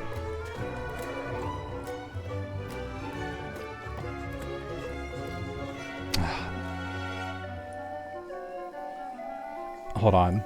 Can I, like... I'm gonna mute the desktop audio so I can, like, search this clip in peace. Give me 1 second. I have to, like, show what I'm talking about, because I think this is really funny.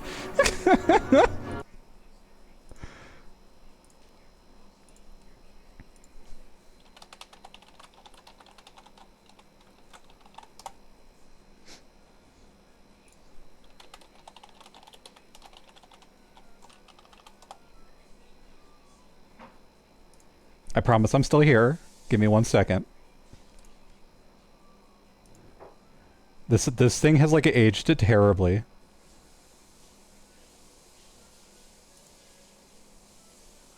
Where is it?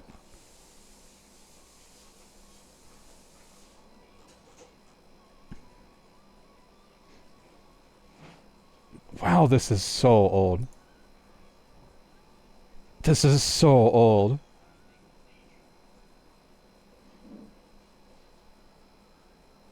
Which one was it that whether they went to like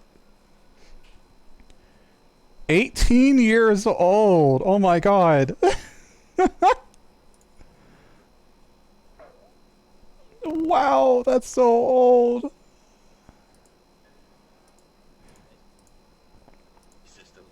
Hold on. I gotta find it. I gotta find it.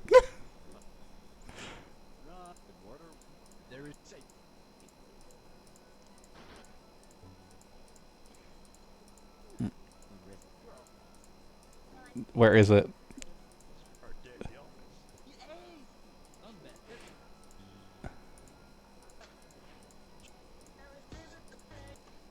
Wow, this animation is crusty from 19 years ago. This is a subtle reference from like 20 years ago. I'm so sorry. I'm so hyperfixated on this. Where is it?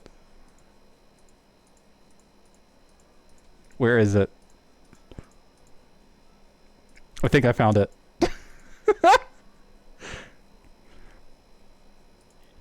Hold on.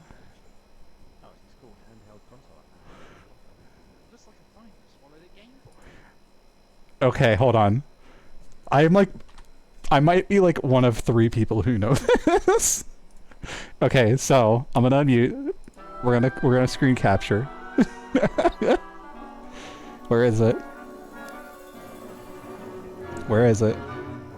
Browser. No. Maybe. Add new. No, that's not the right one. Go away. Hold on. This is like not very important, but I just I gotta. Okay, so you can see my tabs. I don't care. There's this ancient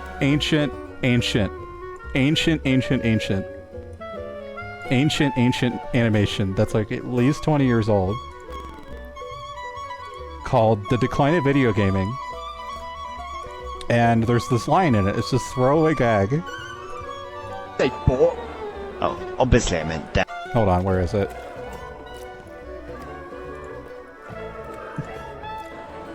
I just bought this new game for my N-Gage. Did you say bought? Oh, obviously I meant downloaded. What's an N-Gage? Oh, it's this cool handheld console I found on special offer. It looks like a phone that swallowed a Game Boy. Okay, so that's the line. This is made by the same person who made this game. And what does the phone look like?